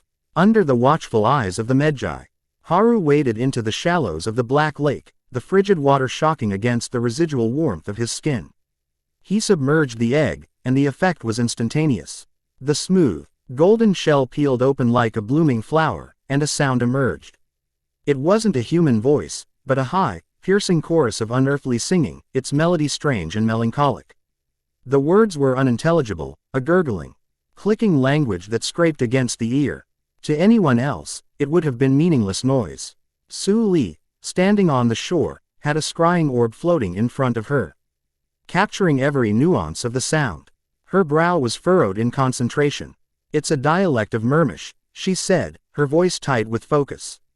An ancient one, not the common patois of the North Sea clans, but the formal, ritual tongue of the deep water courts. Haru listened, not to the words, but to the feeling behind them. The song was one of longing, of something precious lost in the depths. He emerged from the water, and the egg snapped shut, the sound ceasing. For the next 2 days, Suli barely slept. She cross-referenced the recording of the song with linguistic indices from the great library of Heracleion and ancient Chinese texts describing the dragon kingdoms of the eastern seas. Finally, she cracked it. "Come seek us where our voices sound. We cannot sing above the ground," she translated, pointing to the corresponding glyphs on one of her scrolls. "And while you're searching, ponder this: we've taken what you'll sorely miss." She looked up at Haru, her expression grim. "It goes on to say we have an hour to retrieve it, or it will be lost forever.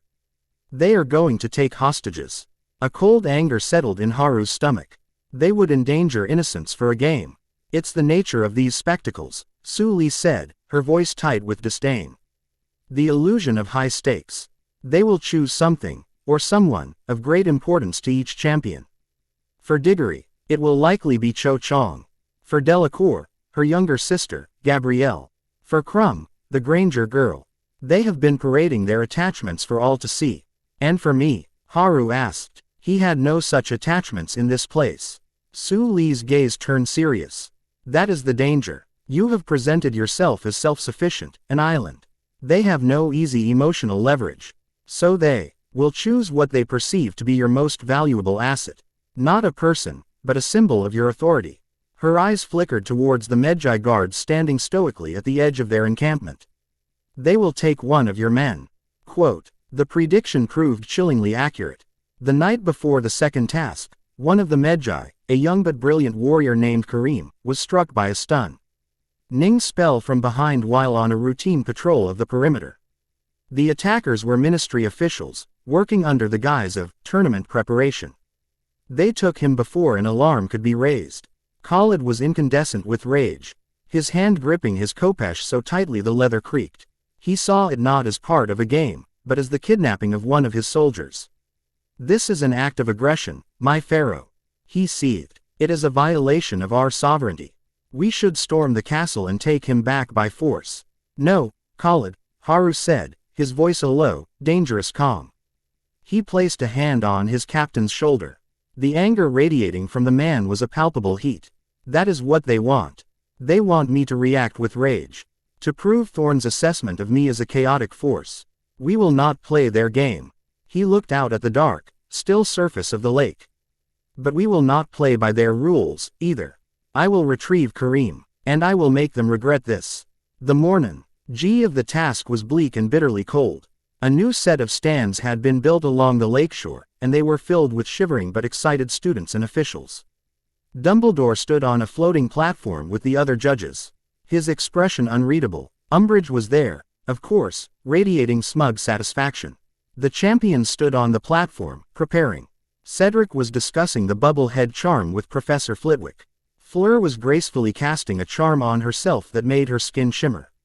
Krum was stripping to his waist, revealing a lean, powerful physique, and began performing a partial transfiguration. His head starting to morph into that of a shark. Haru stood apart from them, his only preparation being the removal of his tunic. He wore only a pair of simple linen trousers. The frigid wind whipped at his bare torso, but he seemed not to notice. Ludo Bagman's magically amplified voice boomed across the water. Welcome to the second task. Our champions have won who are to recover their precious something from the Mer village in the depths of the Black Lake. On my mark, set, go. A cannon fired. The other three champions immediately plunged into the water. Cedric's head was encased in a large bubble. Krum dove in with his shark head fully formed, and Fleur, now sleek and streamlined, cut through the water like a torpedo. Haru did not move. He stood on the edge of the platform, his eyes closed. The crowd murmured in confusion. Fudge leaned over to Umbridge, a triumphant smirk on his face. See, the fraud has no plan. Haru ignored them. He was not preparing a spell. He was performing a ritual. He drew a deep breath, and the air he inhaled seemed to shimmer. He was not just breathing air, he was drawing in the raw magical energy of the sky, the sun hidden behind the clouds. He spoke a single, guttural word from the Khemri tradition of water shaping. A gasp went through the crowd. On either side of his neck, just below his jawline, 3 faint lines appeared. They deepened, darkened, and then split open, revealing the delicate, fluttering membranes of fully formed gills. They pulsed once, twice, then settled into a steady rhythm. He drew another breath, and his chest did not rise. The gills did the work, filtering the latent magic and oxygen from the air. He opened his eyes, now a deeper, more aquatic shade of green. Without any theatrics, he dove cleanly into the icy water. The shock of the cold was immense, but it lasted only a moment. His body, now attuned to this new element, adapted with stunning speed. His skin became slicker, his movements more fluid. The crushing pressure of the deep was a familiar embrace, reminiscent of the waters above Heraklion. He swam downwards, not with the frantic kicking of the others, but with a powerful, efficient grace, like an otter. He did not need gillyweed or a bubble head charm. He was the water. The depths of the Black Lake were a world of silent, green-tinged gloom. Strands of dark, waven seaweed reached up from the muddy bottom like skeletal fingers. He passed the giant squid, which waved a lazy tentacle in greeting, recognizing the authority in his presence. He swam deeper, towards the source of the Mermish song. His adapted eyes piercing the murky darkness. He found the Mer village. It was a crude, unsettling place of carved stone huts and gardens of pulsating, phosphorescent fungi. And in the central square, he saw the hostages. Cho Chang, Gabrielle Delacour, Hermione Granger, and his Medjay, Kareem, were floating in a state of suspended animation, tied by their ankles to a large stone statue of a monstrous mer creature. Thin, sickly green tendrils of light snaked from the statue and wrapped around them. But something was terribly wrong. This was not the gentle, ancient Ted Sleep Dumbledore had likely intended. The hostages looked drained. Their skin was pale, their faces slack with a profound exhaustion that went beyond mere magical slumber. Kareem, a warrior in peak physical condition, looked gaunt. His skin ashen. The green tendrils pulsed with a faint, malevolent light, and Haru could feel it. They were not just holding the hostages, they were feeding on them. Draining their life force. And the merpeople were terrified. They swam at the edges of the village, their wild, fish-like faces contorted with fear and anger. Their spears were held loosely, not as a threat to him, but as a sign of helpless fury.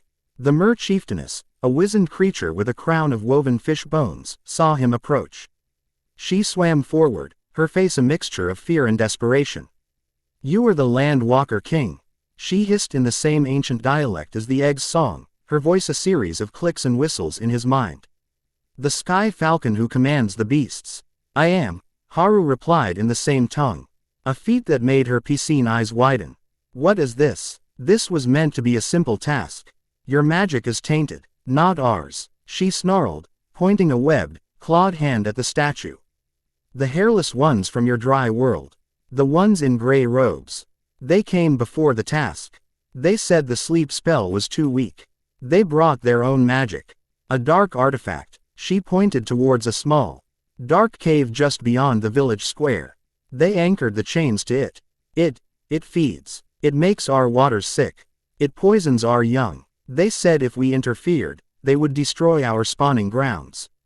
Gray robes. Thorn. This was his doing. This was his new test. He hadn't just accepted the ministry's plan. He had corrupted it, twisted it into something monstrous. He had laid a trap within a trap. The dilemma was cruel and brilliant. Haru could grab Kareem and leave, winning the task but abandoning the others to a slow death and condemning the merpeople. Or he could defy the rules, lose the task, and deal with the real threat. For Thorn, either outcome was a victory. He would either prove Haru was selfish, or prove he was a rogue element who disregarded all rules. For Haru, there was no choice at all. A king does not abandon his people, and these innocents, used as pawns, were now under his protection. They will not harm your people again, Haru promised the Mer chieftainess. His voice resonating with cold fury. Keep your warriors back, I will handle this. He turned his back on the hostages and swam towards the cave. But he did not go alone. He turned to the surface, miles above, and sent a silent pulse of command, a single, clear instruction to the one person he trusted implicitly. Distraction. Now, on the surface, Suli stood near the shore, her face a mask of calm concentration. She felt his call, a psychic ripple across the water. She knew, without knowing the details, that the plan had changed. She needed to buy him time and draw ever. Eye away from the judge's magical monitoring equipment. She walked to the water's edge, her hands held out before her. She began to chant, not in Egyptian, but in the flowing, lyrical tones of ancient Mandarin. She was not commanding the water. She was singing to it, harmonizing with its elemental spirit. One of her scrolls unspooled and dissolved into the lake, a wave of pure energy spreading across the surface. The center of the black lake began to churn. The crowd, which had been watching the placid surface with growing boredom, gasped and pointed. A massive whirlpool formed, sucking water down into a vortex. Then, with a deafening roar, a creature of impossible scale erupted from the depths. It was a dragon, not a creature of flesh and fire, but one woven from the very water of the lake. It was a majestic, serpentine eastern dragon, its body 100 feet of churning, translucent water, its eyes glowing with a cold, blue light. It rose into the air, water cascading from its form, and let out a roar that was the sound of 1,000 waterfalls. The crowd screamed, half in terror, half in delight. Dumbledore and the judges were on their feet, their wands out, but they didn't attack. They were too stunned. This was magic on a scale they had never witnessed. Suli, the quiet, scholarly girl, had summoned a leviathan from the lake with a song. The water dragon coiled in the air, a magnificent, terrifying spectacle. Its gaze fixed on the castle, holding the attention of every single person. The judges' scrying spells, focused on the champions, wavered, their attention completely diverted. Deep below, Haru felt the shift in the magical currents above. He felt Suli's power, a reassuring and beautiful counterpoint to the ugliness he was about to face. He swam into the dark cave. It was small and foul, the water thick with a corrupt energy that felt like slick oil against his skin. And at its center, embedded in the rock, was a pulsing, black stone, roughly the size of a human head. It was covered in jagged, ugly runes that writhed like living things. The green tendrils of light snaked from it, passing through the rock to the hostages outside. This was the source. Guarding it were a dozen Grindylows. Their small, wiry bodies tensed, their eyes glowing with a malevolent green light, clearly empowered and agitated by the artifact. And behind them, blocking his path, were 4 of the Mer chieftainess's own warriors, their spears leveled, their faces grim. They were not here to help him. They were here to stop him, under duress from Thorn's threat. The land W. Alkers told us no one must touch the stone, one of them hissed, his voice full of self-loathing.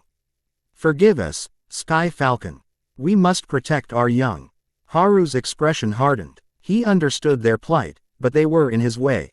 He drew his khopesh. The blade did not ignite with fire, that would be useless here. Instead, it glowed with a pure, white light, cutting through the gloom. "I will forgive you," Haru replied, his voice echoing in the small cave. "But I will not be stopped." He shot forward. His underwater combat was a terrifying thing to behold. It was not the clumsy brawling of a land dweller. He moved with the speed and grace of a barracuda. A mer warrior lunged with a spear. Haru deflected it with his blade, the impact sending vibrations through the water, then spun, using He warrior's own momentum to slam him into the cave wall, stunning him. The Grindylows attacked, a swarm of claws and teeth. Haru became a vortex of motion. He didn't use the edge of his blade. He used the pommel and the flat. His blows precise and incapacitating. A strike to a Grindylow's temple, a twist of an arm, a kick that sent another careening into the rock. It was a whirlwind of non-lethal, brutally efficient violence. He disabled the other 3 mer warriors with calculated precision, disarming them and pinning them with localized currents of water he commanded with a flick of his wrist. In seconds, the path was clear. He stood before the pulsing, black artifact. He could feel the vile, parasitic magic it radiated. It was designed to drain life, slowly and agonizingly. Thorn hadn't just wanted to test him. He had wanted to force a monstrous choice upon him in front of the entire world. Haru would not shatter the artifact. That could release the stored life force in a chaotic, deadly burst. He had to neutralize it. He sheathed his khopesh and placed both his hands on the cold, greasy stone. He closed his eyes and reached inward, not to the power of Horus the King, but to Horus the Sun. He became a conduit for pure, unadulterated solar energy, the antithesis of this parasitic, life-draining filth. A golden light began to emanate from him, so bright it turned the dark cave into a miniature sun. The water around him began to hiss and steam, not from heat, but from the sheer density of the positive life energy he was channeling. He poured it into the artifact. The black stone shrieked, a psychic scream of agony that only he could hear. The writhing runes flared and began to crack. He pushed harder, his own life force a roaring torrent, overwhelming the artifact's parasitic nature. He was not just destroying it, he was force-feeding it, overloading its capacity until it choked on the very essence it was designed to steal. With a final, deafening crack that echoed through the water, the black stone shattered into a million inert, dusty particles. The malevolent green light vanished. Outside, in the village square, the sickly tendrils around the hostages dissolved. They sagged against their bonds. Their slumber now peaceful, the drain on their lives gone. Haru felt a wave of exhaustion wash over him. The effort had been immense. But the job was not done. He swam out of the cave, past the groaning Grindylows and the shamed mer warriors he had pinned. He swam to the central statue.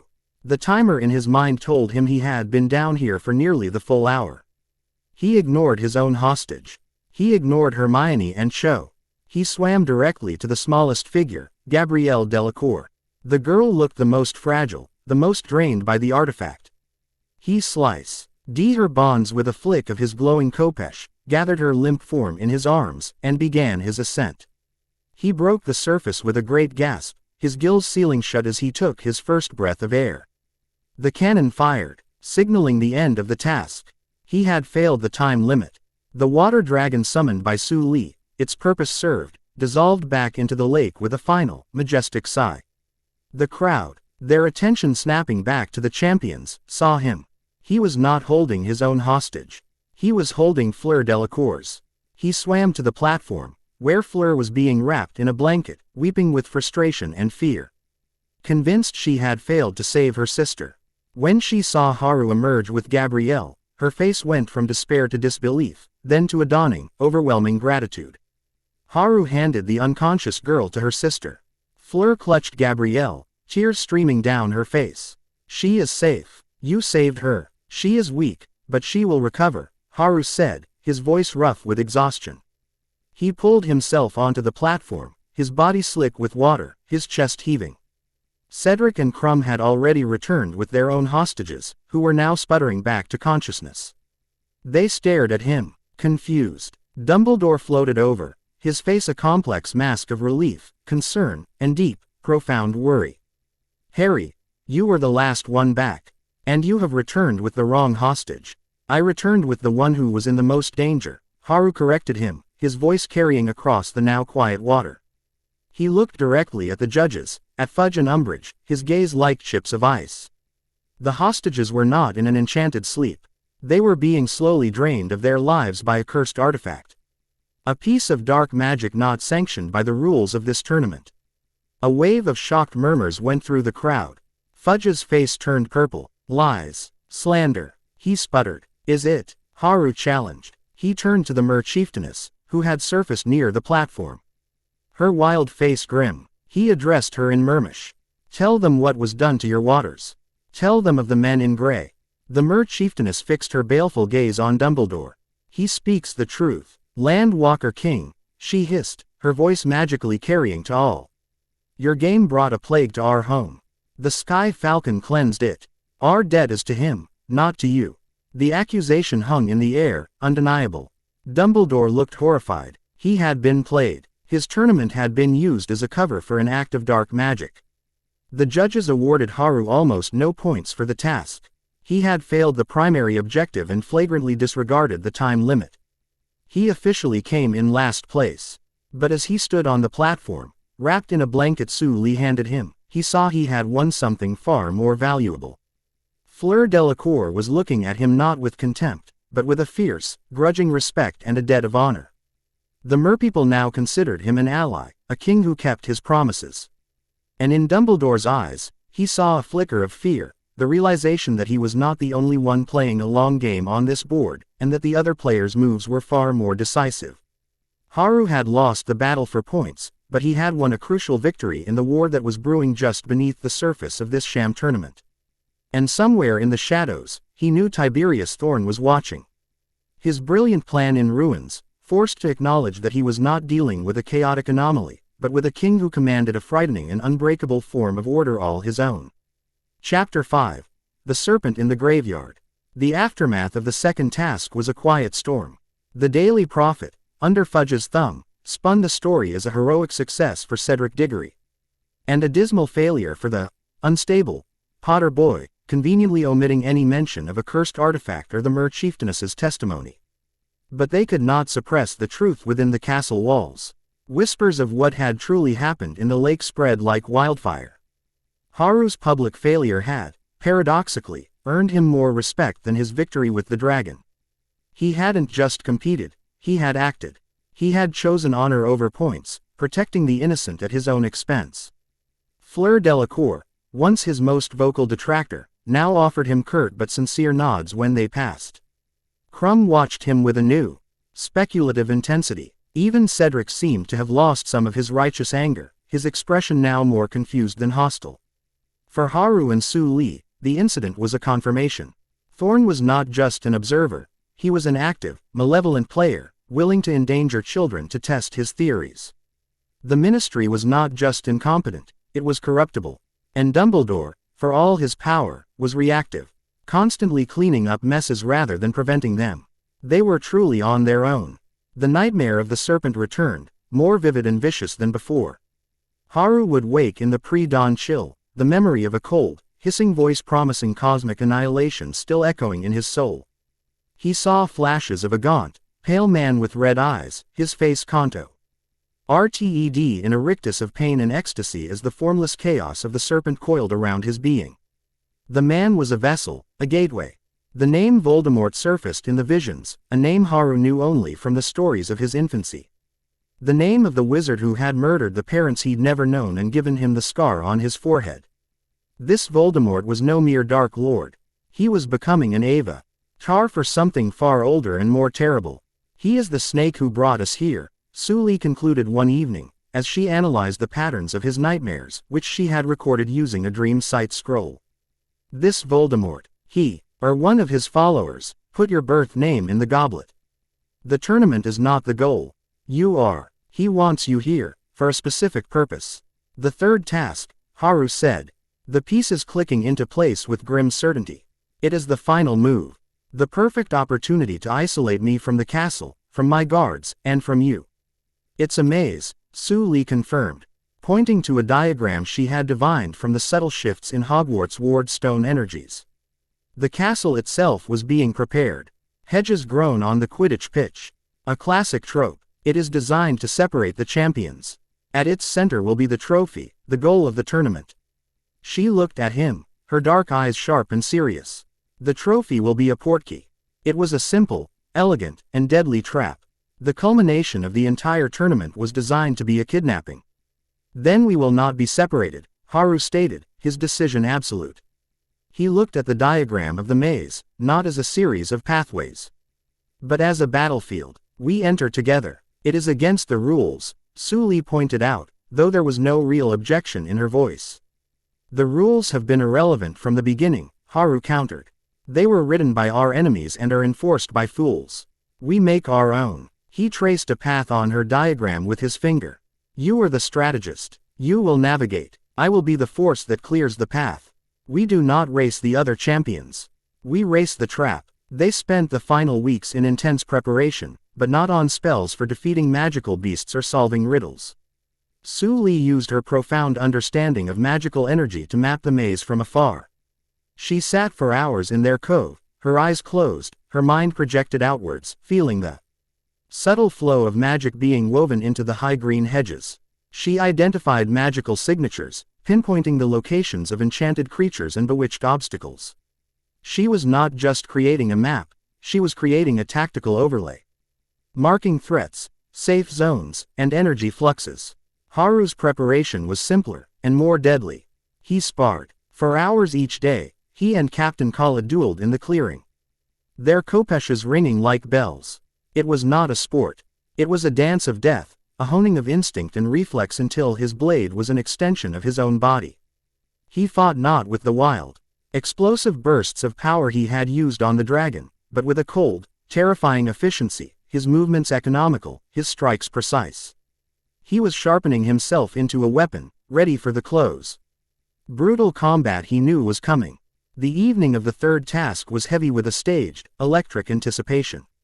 The setting sun cast long, ominous shadows from the towering, 20-foot-high hedges that now covered the Quidditch pitch. The air was unnaturally still and silent within the maze's confines. The four champions stood at the entrance to their respective lanes. Cedric, his face a mask of determination, gave a nervous glance at his father in the stands. Fleur, looking pale but resolute, adjusted her wand in her grip. Crumb had a thunderous, focused scowl.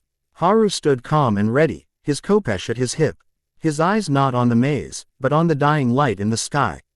A few feet behind him, blending into the shadows just beyond the official starting area, Suli waited, cloaked in a deep blue that mirrored the twilight. She held a single, unadorned scroll. The Medjai were positioned strategically around the stadium perimeter, their instructions clear: if Haru and Suli did not return within a reasonable time after the task's conclusion, they were to consider it an act of war and take the castle. Ludo Bagman, looking flustered, announced the rules. First to the cup wins. Mr. Diggory and Mr. Potter are tied for first place, so they will enter first. On my whistle. As Bagman raised the whistle to his lips, Haru gave a minute, almost imperceptible nod. Suli pushed off from the shadows, a blur of motion. She wasn't running to his lane, she was running through the hedge separating his lane from the next. The supposedly solid wall of magical foliage parted for her like a curtain, a testament to her mastery of elemental magic, and sealed behind her. She was at his side just as the whistle blew. They plunged into the maze together, a single entity, before anyone and the stunned crowd could even process what had happened. Cheating. They're cheating. Fudge shrieked from the stands, but it was too late. They were gone. Inside, the world was a claustrophobic tunnel of dark green leaves and twisting paths. The ambient magic was thick and disorienting. Left, Suli said instantly, her voice a low, urgent whisper. There is a blast-ended scroot 70 feet ahead in the main path. The wall to our left is thin here. It will be faster to go through. Haru didn't question her. He placed a hand on the thick, leafy wall. He didn't use force. He simply willed the plants to obey, to recognize his authority as a master of the living world. The branches and vines unwound themselves, creating a narrow, temporary opening. They slipped through and the hedge sealed behind them, leaving no trace. They moved with a chilling efficiency. Suli was their compass, her senses attuned to the magical currents of the maze. Right turn in 20 paces. There is a sphinx guarding the intersection ahead, but a temporal distortion charm is active to its left flank. We can bypass it. Wait. Boggart in the alcove ahead. Ignore it. Straight path. Haru was the engine. When an obstacle couldn't be bypassed, he dealt with it. A 5-foot-tall acromantula dropped from the hedge above them, its pincers clacking. Before it could even touch the ground, Haru's khopesh was in his hand, a blur of silver. He didn't aim to kill. The flat of the blade caught the spider midair, slamming it into the opposite hedge with a sickening crunch. It collapsed to the ground, stunned and broken. They moved through the maze like ghosts, a seamless fusion of strategy and power. They heard the sounds of the other champions struggling, a roar of anger from Crumb, a scream of fear from Fleur, the crackle of spells from Cedric. They were fighting the maze. Haru and Suli were simply passing through it. In what felt like minutes, the hedges opened up into a wide, circular clearing. In the very center, sitting on a low plinth, was the Triwizard Cup. It glowed with a soft, inviting blue light. The air around it felt wrong, humming with the discordant, nauseating energy of a powerful, long-distance portkey. They were the first to arrive. The clearing was silent, empty. "This is it," Haru said, his hand resting on the hilt of his sword. "The moment the trap is sprung," Suli agreed, her eyes scanning the perimeter. Her hand holding her scroll, ready. "The portkey is keyed to activate on touch. And it is a one-way trip." From one of the maze's entrances, a figure stumbled into the clearing. It was Cedric Diggory, his robes torn, a bleeding gash on his cheek, but his eyes bright with triumph. He saw the cup, then he saw them standing there, looking as if they had just been for a casual stroll.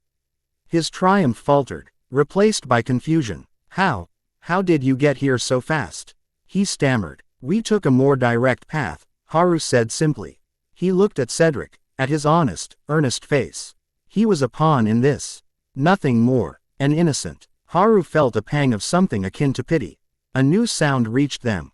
A desperate scrabbling from another corridor. Crumb emerged, but he was not himself. His eyes were glazed over, milky white, and he moved with a jerky, puppet-like motion. He raised his wand, not at Haru, but at Cedric. "He's under the Imperious curse," Suli hissed. Crumb fired a curse. Haru moved without thinking. He pushed Cedric hard, sending him sprawling to the ground, as the jet of red light shot past where his chest had been. Haru was on Crumb in an instant, his khopesh in his hand.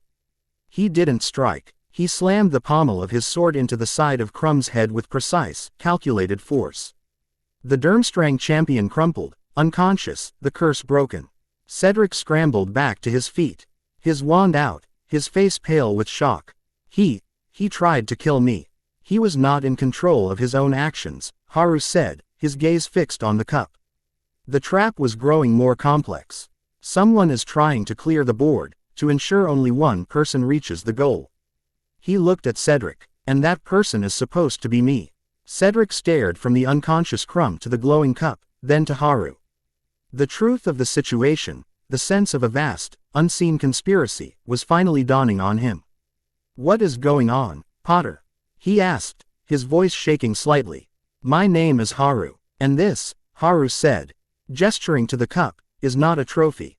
It is bait." Cedric looked at the cup, his life's ambition for the past year. He looked at Haru, the strange, powerful boy who had saved his life from Crumb and could have taken the cup at any time. Honor, the defining trait of his house, warred with ambition. "Honor won. You take it," Cedric said, his voice firm. "You got here first. You saved me. I won't touch it." Haru regarded him for a long moment. He had not expected this. An act of pure, selfless honor in this den of vipers. But it was a complication. The trap was meant for him, and him alone. "No," Haru said. "We take it together." Cedric stared. "What? Why?" "Because I will not leave an unarmed man at the mercy of whatever lurks in this maze," Haru stated. "And because I want a witness." Before Cedric could protest, Haru strode forward and grabbed one handle of the cup. He looked at Cedric, his jade eyes intense. Together, hesitantly, Cedric reached out and grabbed the other handle. Suli, seeing Haru's intent, took a step back, her face a mask of iron control. This was his decision, his battle to face. The moment their hands touched the metal, the world dissolved. It was the nauseating, gut-wrenching hook behind the navel sensation of a portkey, but worse. It was a violent, tearing journey that seemed to stretch for an eternity. They landed with a bone-jarring thud. Not on the soft grass of Hogwarts, but on cold, damp earth. They were in a graveyard. It was night, the air thick with mist and the smell of decay. Crumbling tombstones and statues of angels with moss-covered faces stood like silent, skeletal sentinels around them. A large, ornate mausoleum loomed nearby, and in the distance, a massive yew tree stood silhouetted against a starless sky. Cedric scrambled to his feet, looking around in panic. Where are we? What is this? Haru was already up, his khopesh in his hand, its blade beginning to glow with a soft, internal light. His senses were screaming. This place reeked of dark magic, of death, and of something ancient and malevolent. Stay behind me, Haru ordered, his voice a low growl. From the shadows of the yew tree, a figure emerged. He was a short, stout man, carrying a bundle of robes. Haru recognized him instantly from Suli's briefings. Peter Pettigrew. A dead man. Another ghost. Then a second voice came, high, cold, and terrible. It seemed to emanate from the bundle Pettigrew was holding. Kill the spare. Pettigrew raised a wand. Avada Kedavra. A jet of sickening green light shot from his wand, not at Haru, but at Cedric. It happened in a split second. There was no time for a shield, no time for a warning.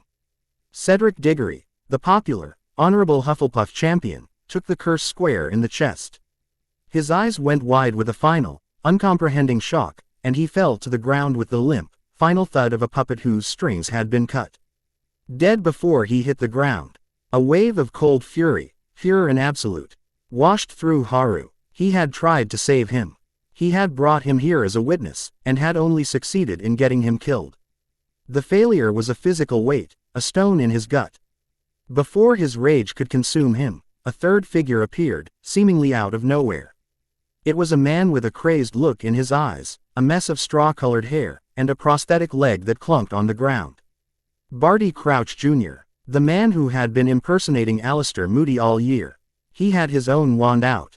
The plan is complete, my lord, Crouch hissed towards the bundle. I have brought him as you commanded. Good, the cold voice replied. Pettigrew, his face a mask of terror and devotion, carried the bundle to the base of a massive, black marble tombstone. He placed the bundle on the ground next to a huge, stone cauldron that was already filled with a bubbling potion. The bundle unraveled, revealing a horrifying, malformed thing. A grotesque, stunted, infant-like body, with raw, reddish skin, and flat, snake-like features. Lord Voldemort, in his wretched, temporary form. The trap was sprung. The ritual was about to begin. Crouch Jr. held his wand on Haru, his eyes wide and manic. Don't even think about it, Potter. One move and you'll join your friend. Haru stood perfectly still, his mind racing, his fury now channeled into a diamond-hard point of focus. He was outnumbered, in a hostile environment, facing the wizard who had masqueraded as his teacher and the creature that haunted his dreams. Pettigrew, whimpering, lifted the foul creature and dropped it into the cauldron. It sank without a sound. Bone of the father, unknowingly given, you will renew your son. Pettigrew cried, levitating a splinter of bone from the grave beneath their feet and dropping it into the pot. The potion flared with a toxic green light. Flesh of the servant, willingly sacrificed, you will revive your master. With a scream of pain and fanaticism, Pettigrew took a silver dagger, hacked off his own right hand, and let it fall into the cauldron. The potion turned a violent, blood red, and blood of the enemy, forcibly taken, you will resurrect your foe. Pettigrew lurched towards Haru, the dagger still in his hand, a crazed look on his face. This was the moment. Haru did not wait. As Pettigrew lunged, Haru moved. He didn't try to escape. He exploded forward. Crouch Jr., startled by the sudden offensive move, fired a stunning spell. Haru twisted his body, letting the spell sear the air where he had been. He slammed the pommel of his khopesh into Pettigrew's face, shattering his nose and sending him sprawling. But it was too late. In the lunge, Pettigrew's dagger had slashed Haru's arm. A few drops of his blood flew through the air, landing in the cauldron. The potion instantly flashed a blinding, incandescent white. The cauldron began to bubble violently, overflowing, a thick white steam obscuring everything. From the steam, a figure began to rise. A tall, skeletal man. His skin whiter than bone, his face waxy and snake-like, with slits for nostrils and glowing, red eyes. Lord Voldemort was reborn. He stood there, naked and terrible, taking a deep, rattling breath of the night air. He ignored Haru. He looked at his own hands, his long, spider-like fingers. He raised his wand, which Pettigrew had retrieved for him. "My lord," Crouch Jr. whispered in adoration. Voldemort turned his red eyes on Haru. A slow, cruel smile spread across his snake-like face. "Harry Potter," he hissed. "The boy who lived, come to die." He gestured with his wand, and he stone angel on a nearby tomb animated, flying towards Haru. It wrapped its heavy stone arms around him, pinning his own arms to his sides, its grip like iron. The khopesh fell from his numb fingers, clattering to the ground out of reach. Death Eaters began to apparate into the graveyard, their silver masks glinting, summoned by their master's return. They formed a silent, hooded circle around the scene, a gallery for the execution. Voldemort glided towards Haru, his movements unnervingly smooth. "They call you a king now, I hear," he whispered, circling him.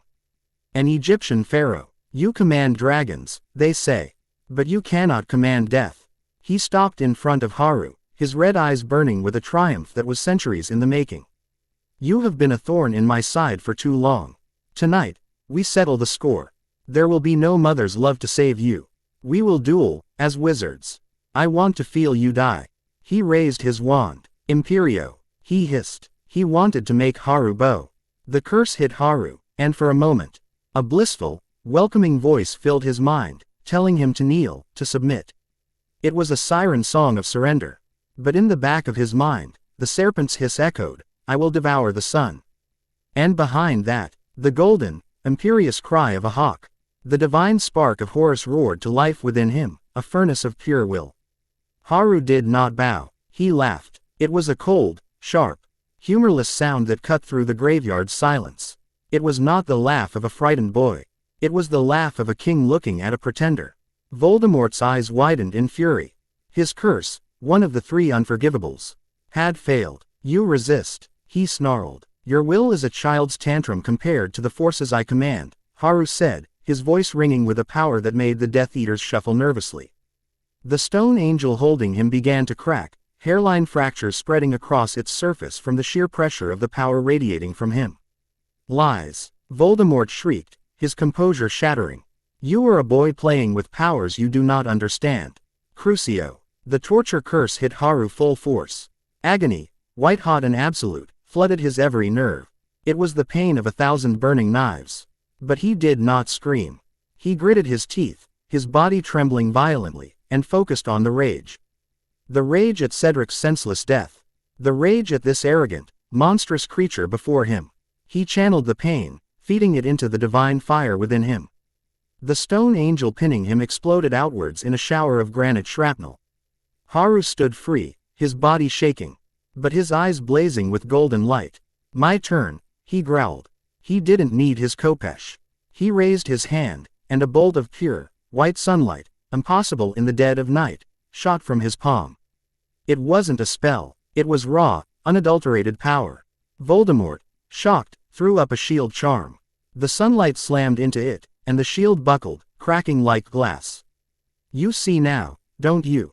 Haru said, taking a step forward. "You performed your ritual. You took my blood, but you did not just take the blood of Harry Potter. You took the blood of Haru Kansu. The blood of a vessel of Horus. You have anchored me to you. You have given me a gateway into your very soul." Voldemort's face contorted with a flicker of dawning horror. He looked at his own hands, as if seeing them for the first time. "Let's duel, Lord Voldemort," Haru taunted, his voice dripping with regal contempt. "Let's see what your borrowed chaos can do against the power of the sun." He lunged, not with a spell, but with his fist, which was now wreathed in golden fire. The duel Voldemort had envisioned, a classic exchange of curses, had just become a brawl between gods. Voldemort screeched in rage and fired the killing curse. Avada Kedavra. Quote. Haru met it not with a shield, but with another blast of sunlight from his free hand. The jet of green death and the beam of golden life met in midair. The air crackled, the ground shook, and then, the graveyard erupted in a blinding flash of light as the two primordial forces clashed. Priori Incantatem was a parlor trick compared to this. This was a battle for the soul of magic itself. And it had only just begun. Haru saw, in that flash of light, the terrified, fragmented soul of Tom Riddle, and coiled around it, the vast, grinning shadow of the Serpent of Chaos, Apep. And in that moment, he knew he couldn't kill him. Not here, not yet. To destroy the vessel might be to unleash the god. His objective changed. This was no longer about survival or revenge. It was about containment. He broke the connection, diving to the side as the magical backlash ripped a trench in the earth. He needed to escape. He needed to warn them. He channeled a focused burst of solar energy, not as a weapon, but as a propulsion. It was a sun flare, a controlled explosion that launched him across the graveyard. He landed, rolled, and came up running. Not away from Voldemort, but towards Cedric's body and the Triwizard Cup, which lay discarded on the ground. "He's escaping," Crouch Jr. yelled. Voldemort, scorched and screaming in agony from the raw solar energy that had washed over him, raised his wand. But he was too slow. Haru grabbed Cedric's arm with one hand and slammed his other hand onto the cup. "Portus," he roared, pouring his own will into the object, overriding its original enchantment and turning it into a portkey of his own making. With a violent lurch that felt like being torn in half, the graveyard vanished. Haru landed hard, crashing onto T. He grass of the Quidditch pitch at the edge of the maze, Cedric's body landing beside him. The roar of the stadium crowd, the cheerful music of the band, washed over him. It was a sound from another world, another lifetime. He staggered to his feet, his body screaming in protest, his arm bleeding, his robes torn and scorched. He was breathing heavily, the phantom pain of the Cruciatus curse still echoing in his nerves. He looked at the stands, at the thousands of expectant faces, at Fudge beaming, at Dumbledore looking concerned. He raised his hand, and his voice, magically amplified by his own power, boomed across the stadium. A voice raw with grief and fury. "He's back," Haru roared, his voice cracking with the strain. "Voldemort is back." He bent down, seized Voldemort's fallen wand where it had been transported with him, a final piece of evidence. He held it aloft, the pale yew wand steaming and scorched from the backlash of their duel. Cedric Diggory was murdered. Lord Voldemort is back. A wave of screams and panic rippled through the stands. The band fell silent. The cheerful facade of the tournament shattered into a million pieces, replaced by the cold, hard reality of the body on the grass and the terrible, undeniable truth in the boy king's voice. The game was over. The war had begun. Chapter 6. The Falcon's Gambit. The chaos that erupted in the stadium was not the panicked flight of a startled herd. It was the implosion of a nation's collective denial. Screams tore through the festive atmosphere, the cheerful band music choked into silence. The sight of Cedric Diggory's lifeless, wide-eyed stare, combined with the raw, undeniable authority in Haru's voice, was a brutal splash of icy water. For a moment, the magical world of Britain teetered on the precipice of accepting the terrible truth. Then Cornelius Fudge stepped in. "Lies. It's all lies," the minister shrieked, his face a mottled purple, his eyes bulging with a desperate, terrified refusal. He scrambled down from the judge's platform, flanked by two oars.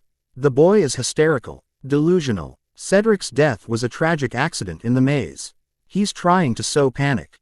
Haru stood over Cedric's body, a solitary, grim guardian. He held Voldemort's scorched yew wand in a white-knuckled grip. His breathing was ragged, the phantom pains of the Cruciatus still firing along his nerves, but his eyes were clear and cold as he watched the minister approach. He saw not a leader, but a coward, a man so terrified of the truth that he would sacrifice his entire world to avoid looking at it. "Look at his face, minister," Haru said, his magically amplified voice cutting through the rising hysteria. "Look at the mark of the killing curse. This was no accident." Fudge averted his eyes from Cedric's body, unable to bear the sight. "He's mad. The strain of the tournament has broken him. Oars, seize him. Take him in for questioning." The two oars advanced, their wands raised hesitantly. They had seen the same thing everyone else had. They felt the cold truth in their bones. Before they could take another step, a blur of indigo and steel intercepted them. Captain Khalid and two other Medjai, who had been moving through the panicking crowd with silent efficiency, materialized before Haru. Their kopeshes were drawn, their blades humming with a lethal energy. "You will not touch the pharaoh," Khalid's voice was a low, deadly growl. Fudge recoiled as if struck. "This is an act of insurrection. You are on British soil, and you are attempting to unlawfully detain a visiting sovereign." A clear, cold voice cut through the noise. Suli had arrived. She moved with a serene, unhurried grace, a stark contrast to the chaos around her. She placed a steadying hand on Haru's arm, her eyes scanning his injuries. Her expression a mixture of profound relief and simmering fury. "My king has brought you a warning that affects the safety of your entire nation, and your response is to arrest him. You are not a leader. Cornelius Fudge. You are an obstacle." Dumbledore finally arrived, his face ashen, his usual twinkle completely extinguished. He knelt beside Cedric's body, his long fingers gently closing the boy's unseeing eyes. The grief and failure on the old man's face were absolute. "He's right, Cornelius," Dumbledore said, his voice heavy with sorrow. "It was Voldemort." "No, I will not hear it," Fudge screeched, pointing a trembling finger at Haru. "This is his fault, him and his dark, foreign magic. He has brought this chaos to our shores. I am placing this school under Mini Stry authority until this matter is resolved." Dolores Umbridge, who had been watching with a predatory gleam in her eye, stepped forward, her pink dress a grotesque splash of color in the grim scene. "Of course, Minister," she simpered. "I will see to it that Mr. Potter is detained and the school secured. For the safety of the children, of course." Haru looked at Dumbledore, seeking some sign of action. Some powerful move from the so-called leader of the light. He saw only weariness and a desire to negotiate with a man who was beyond reason. Dumbledore would play the long game, a game of politics and persuasion. They did not have time for that. The serpent was stirring, and these fools were arguing about who was to blame for the tremor. "We are leaving," Haru announced, his decision made. He met Suli's eyes, and she nodded in perfect understanding. There was nothing more to be done here. They had delivered the warning. It had been rejected. "You are not going anywhere," Umbridge trilled, raising her stubby wand. Haru laughed, a harsh, grating sound. "You think your school walls can hold a pharaoh?" He raised his hand. The ground began to tremble, not violently, but with a deep, resonant hum. A wind began to pick up, swirling around the Quidditch pitch, but it wasn't a natural wind. It carried the scent of dry desert sand and hot sun. Dust and loose grass began to whip into the air, creating a swirling vortex around Haru, Suli, and the Medjai. "Khalid," Haru commanded, "take Cedric's body to his father. Do it with honor." Khalid nodded grimly. He and another guard gently lifted Cedric's body, their movements full of a reverence that shamed the ministry officials. They carried him towards the stands where Amos Diggory was being held back, his face a mask of utter devastation. The wind grew stronger, howling now, stinging the eyes. The students and officials were forced to shield their faces. The dust coalesced, becoming thick grains of golden sand, thousands, then millions of them. Appearing from nowhere, summoned by Haru's will. A sandstorm, someone shrieked. In Scotland, it wasn't just a storm. It was a statement. It was a wall, a shield, a mode of transport. The swirling vortex of sand became opaque, a miniature tornado that completely obscured Haru and his entourage. The aurors, stunning spells splashed uselessly against the grinding, abrasive barrier. "Contain them," Fudge bellowed, but it was like trying to contain the wind. Inside the storm, the world was a roaring, peaceful silence. Haru looked at Suli. "Get us back to the skiff. I cannot hold this for long." The effort of channeling the Cruciatus, fighting Voldemort, and now summoning this storm was pushing him to his absolute limit. Black spots danced in his vision. Suli gripped his arm, her own energy flowing into him. A cool, steadying current. She raised her free hand, and the sand around them solidified into a flowing, liquid ramp, a pathway through their own storm. They moved through the chaos, unseen and untouchable, the Medjai forming a protective circle around them. They swept past the panicked crowds, across the lawn, and to the shore of the Black Lake. Their golden skiff, the Dawn Chaser, shimmered into view, waiting. They boarded, and as the last Medjay stepped onto the deck, Haru collapsed to his knees, his strength finally giving out. The sandstorm abruptly died, the millions of grains of sand falling to the grass like a sudden, bizarre snowfall, leaving the ministry officials staring at an empty shoreline. On the skiff, Suli was already at work. She eased Haru down, her hands glowing with a soft, healing light. She examined the gash on his arm from Pettigrew's dagger. It was black and angry, laced with a dark, necromantic poison.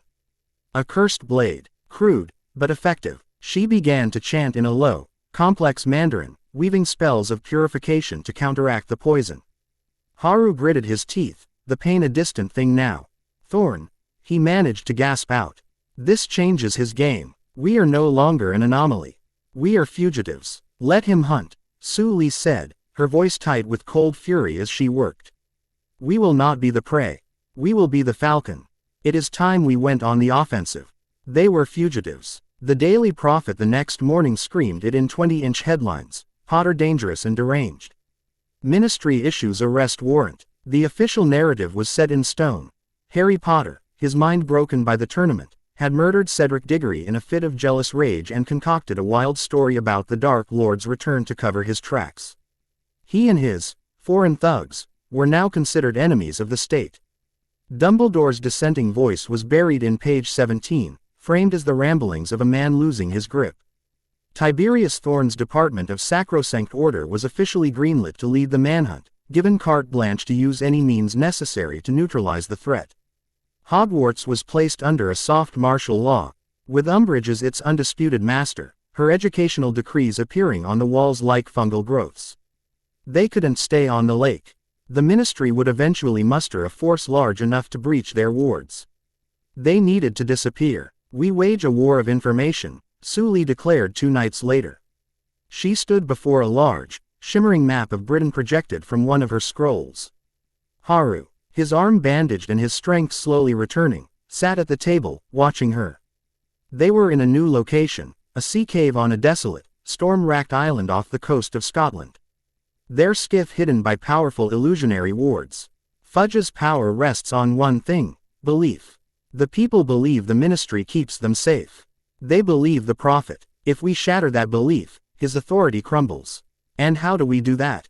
Haru asked. Suli's lips curved into a dangerous smile. We use their own weapons against them.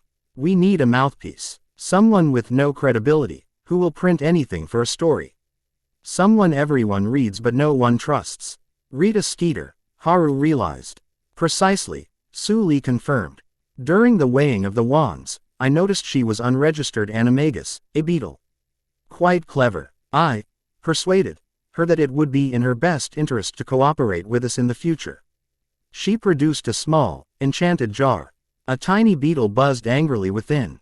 She is our Trojan horse into the media. The plan was audacious. They wouldn't try to publish the truth in the Prophet. They would leak it to the Quibbler, the mad little conspiracy paper run by Xenophilius Lovegood. Skeeter, under Suli's explicit instructions delivered via enchanted message, would write the story of her career. A full, uncensored interview with Haru Kansu. They met Skeeter in a dingy, warded room above the Hog's Head in Hogsmeade, a meeting arranged with cloaked secrecy. Skeeter was terrified, but the prospect of the story, and Suli's subtle reminders of the consequences of refusal, was too much to resist. Haru did not give her the story of a frightened boy. He gave her the cold, hard account of a king. He detailed the graveyard, the ritual, Voldemort's return. He described Pettigrew's involvement and Crouch Jr.'s role as the imposter Moody. He laid out the ministry's incompetence and Fudge's willful blindness. He spoke with a calm, chilling authority that left even the cynical Skeeter shaken. The article, when it appeared in the Quibbler, was an explosion. The ministry immediately banned the magazine, which only made it spread faster. Students copied it by hand. It was passed from owl to owl, and it became the most widely read piece of underground literature in a generation. It didn't convince everyone, but it planted a seed of doubt. It offered a coherent, terrifying alternative to the ministry's flimsy narrative. But information was not enough. They needed to act. Thorn is hunting us, Haru said, pacing the floor of their cave hideout. He is a master of procedure and containment. He will be tracking our magical signatures, using scrying nets, trying to predict our movements. Then we will not move as he predicts, Suli said.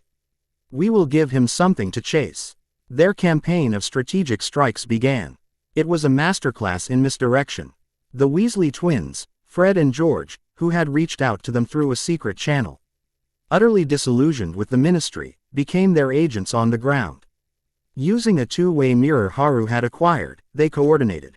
Thorn's Unspeakables would get a credible tip about Haru's location in a Welsh dragon preserve, only to arrive and find a dozen charmed dummies spouting insults at them while Fred and George set off a spectacular display of Peruvian instant darkness powder, all owing a rare breed of dragon to escape its enclosure.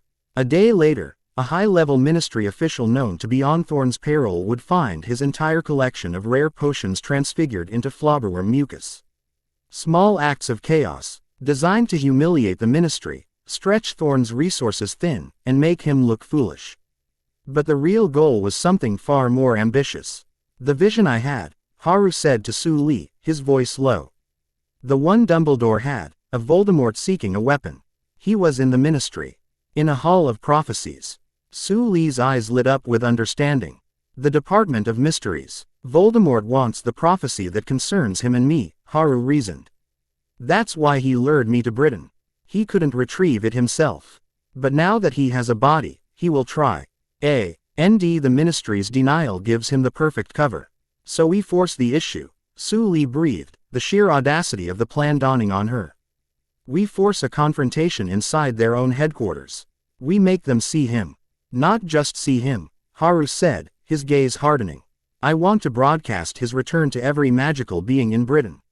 No more whispers, no more doubt, an undeniable revelation. The plan was insane. A full frontal assault on the Ministry of Magic.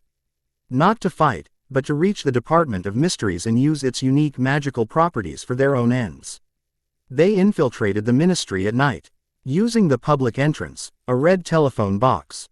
Suli used a complex set of illusion and confusion charms, woven from one of her scrolls, that made them appear to the security wizard as a late-night maintenance crew. The Magi, cloaked in shadows, moved like ghosts behind them. The Ministry atrium was vast and empty, the dark marble floors reflecting the golden light from the Fountain of Magical Brethren. It felt like a tomb. They descended in the lifts to level 9, the Department of Mysteries. The door was a simple, unadorned black one. No locks, no handles, Suli observed. The entrance is a metaphysical puzzle. She placed her hand on the door, closing her eyes. She felt the complex, shifting magic within. It responds to intent. You must know what you seek. Haru stepped forward and placed his hand on the door. He didn't think about prophecies or battles. He focused on a single, burning concept, truth. The door swung open into the circular, black room with its dozen identical doors, which immediately began to spin. A disorientation chamber, Suli noted, unfazed. She produced a small, silver needle that spun in her palm, acting as a compass for magical intent. The prophecy hall emits a unique temporal aura. This way, she led them unerringly to the correct door. They entered a vast, cold chamber so long they couldn't see the end of it. Rows on rows of crystalline shelves stretched up into the darkness, each holding thousands of dusty, glowing glass orbs. The prophecy hall, the one we seek will have my name on it, Haru said, walking down an aisle. His senses scanning the orbs. And he found it halfway down aisle 97. A small, dusty orb with a faded label. He reached for it, but Suli stopped him. No. It's a trap, she whispered. Her eyes were unfocused, seeing the energy of the room. This entire section is rigged. The moment the prophecy is removed from the shelf, the hall will seal and a dozen curse fields will activate. Voldemort's own security, Haru realized. He must have had his Death Eaters place it here. So we don't take the prophecy, Suli said. We use the room itself. Haru, look, she pointed down the long hall, past the rows of shelves. To the far end, a raised stone archway stood on a dais, a tattered, black veil hanging within it, fluttering in a non-existent wind. The veil, Haru breathed, recognizing it from his studies. An ancient gateway between the world of the living and the dead. A one-way portal. It is more than that, Suli said, her voice filled with awe. It is a mystical broadcasting antenna. It is a wound in the fabric of reality. It resonates with soul magic, with memory, with death. If you project a memory into it, a sufficiently powerful, soul-scarring memory, the veil will amplify it. It will broadcast it on a psychic frequency to everyone attuned to the magic of this land. The final piece of the gambit fell into place. He would not just tell them Voldemort was back.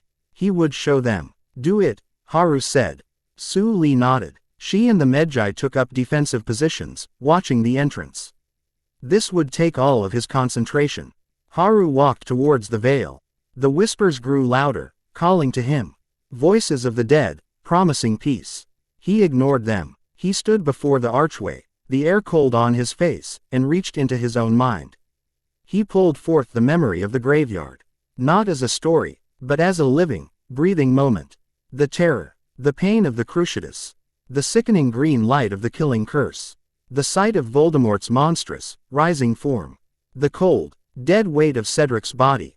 He gathered it all, the horror, the grief, the rage, and focused it into a single point of pure, undiluted memory. Then, with a great cry that was both a roar of fury and a sob of grief, he thrust his hands forward and pushed the memory into the veil. For a moment, nothing happened. Then the veil bulged outwards, the black fabric turning a searing, phosphorescent white. A wave of psychic energy, silent and invisible, erupted from it, passing through the walls of the ministry, through the ground, and spreading across the length and breadth of Britain. In a cell in Azkaban, a wrongly imprisoned Sirius Black screamed as the vision of his godson's torture and his enemy's return flooded his mind. In a burrow near Ottery Street, Catchpole, Molly Weasley dropped a dinner plate, her hand flying to her mouth, tears streaming down her face. In Malfoy Manor, Lucius Malfoy collapsed, the vision of his master's return a terrifying confirmation. In Hogwarts, every student, every professor, every ghost, was struck by the same, shared nightmare. They saw Cedric die. They saw Voldemort rise. The truth, raw and undeniable, was now loose in the world. The veil returned to its silent, black fluttering. Haru staggered back, sweat beading on his forehead, the psychic exertion leaving him feeling hollowed and scoured. It is done, Suli said, her voice soft but triumphant. It was then that the doors to the prophecy hall burst open. It was not Voldemort. It was Tiberius Thorn, flanked by a dozen of his elite, silver-masked unspeakables. They had finally tracked them. Well, Thorn said, his voice dangerously calm as he took in the scene. This is an unexpected development. I must admit, Potter, your capacity for creating chaos is truly breathtaking. His operatives fanned out, their black rods humming, their movements fluid and coordinated. They were not here to test him this time. They were here to end him. You were too late, Thorn, Haru said, his voice steady despite his exhaustion. The truth is out. Your ministry's lies are worthless now. You think I care about Fudge's political career? Thorn scoffed, a flicker of genuine anger in his cold eyes. You have just sent a wave of psychic trauma across the entire nation. You have broken the single most important law we have, the law of order. You are a plague, and I am the cure. The battle began without another word. The death chamber became a maelstrom of conflicting magic. Thorn's operatives used cold, precise, anti-magic attacks, beams of negative energy, fields of magical suppression. Shackles designed to sever a wizard from his power. They fought like a special forces unit, with terrifying coordination. But they were fighting a king and his queen. Suli became a whirlwind of paper and light. Her scrolls were her weapons. One unrolled on the floor, and the marble tiles turned to grasping hands of stone, trapping two operatives. Another became a swarm of razor-s. Harp paper birds that flew at their faces, forcing them to shield. She was a master of crowd control, her every move calculated to disrupt their formations and break their coordination. Haru was the storm's eye. He met their clinical magic with raw, elemental fury. His khopesh burned with solar fire, melting their suppression fields. He didn't cast spells. He shaped reality. He stomped his foot, the stone floor beneath an operative liquefied into quicksand. He clapped his hands, and a concussive blast of pure force sent three of them flying into the shelves, showering them in shattered prophecies. The fight was brutal and shockingly swift. The unspeakables were the best Britain had, but they were trained to fight wizards. They were not trained to fight a demigod and a master strategist, who bent the rules of magic to their will. Thorn himself was the real threat. He didn't use the black rods. He used his own wandless magic, and it was terrifyingly potent. He didn't cast jets of light. He manipulated the environment. He ripped a huge section of shelves from the wall and hurled it at Haru. Haru met it with a wave of force, and the shelves disintegrated into dust in midair. Thorn pointed a finger, and the air around Suli began to crystallize, threatening to encase her in solid magic. She dropped a scroll at her feet that absorbed the spell, turned black, and crumbled to ash. The counter spell costing her a precious artifact. Enough, Haru roared. He focused his power, not on an attack, but on a single, overwhelming pulse of pure authority, the same power he had used on the dragon. Kneel. The sheer force of his will slammed into the room. The remaining unspeakables faltered, their knees buckling, their minds reeling from the psychic command. Even Thorn staggered, his face going pale, his hand rising to his temple as he fought the overwhelming compulsion. That moment of hesitation was all they needed. Now, Haru yelled. He grabbed Suli's hand and sprinted for the exit. Their Medjai guards converging to cover their retreat. They burst out of the Department of Mysteries, leaving Thorn and his broken, kneeling forces in their wake. They didn't stop to see the chaos they had wrought in the ministry above, where alarms were blaring and people were screaming, reeling from the shared vision. They fled back to the atrium, back to the telephone box, and vanished into the London night. The world they returned to was shattered. The ministry's authority was a house of cards in a hurricane. The public was divided, terrified, and angry. Some clung to Fudge's denials, branding Haru a Dark Lord himself. Others, their minds opened by the raw truth of the vision, were looking for a new leader. Haru and Suli had won their gambit. They had exposed the truth. But in doing so, they had declared open war not just on Voldemort, but on the crumbling establishment of the British magical world. They were no longer just fugitives. They were rebels, and the real battle was only just beginning. Chapter 7. War of the Gods. The psychic broadcast from the Veil did not unite the world, it fractured it. The raw, unfiltered truth of Voldemort's return and Cedric's murder was too much for the carefully constructed reality of the British magical community to bear. The ministry's narrative, once a comforting blanket of denial, was now a threadbare rag, torn apart by the shared, visceral nightmare. But belief is a stubborn thing. For every witch and wizard who accepted the vision as truth, another recoiled in terror, branding Haru Kansu not as a herald, but as the source of the nightmare itself, a powerful dark wizard capable of mass mind violation. The world split into three factions. There was the crumbling ministry, led by a shrill, increasingly irrelevant Fudge, whose followers were burying their heads deeper in the sand.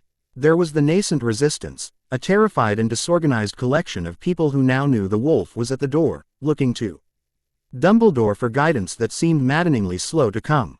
And then there was Haru and Suli, who, by their audacious act, had become a third pole of power, a force of decisive, terrifying action had attracted those who valued strength above all else. Voldemort did not waste the opportunity this chaos provided. He emerged from the shadows, not as a skulking phantom, but as a god of pestilence. His full embrace of the Apep entity had granted him power on a scale not seen in ages. He was no longer a terrorist seeking pure blood supremacy. He was an agent of cosmic entropy, and his goal was the unraveling of order itself.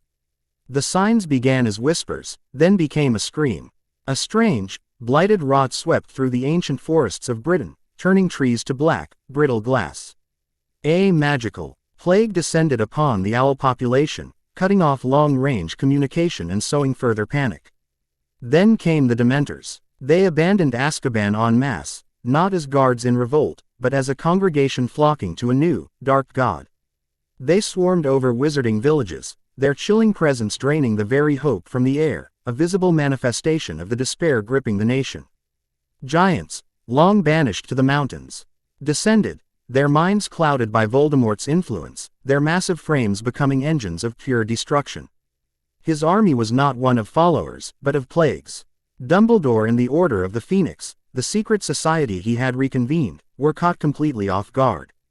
They were organized to fight a secret war of espionage and skirmishes against Death Eaters. They were wholly unprepared for a war against a demigod wielding forces of nature. Their efforts felt like trying to dam a tsunami with teaspoons. Haru and Suli watched this descent from their new sanctuary.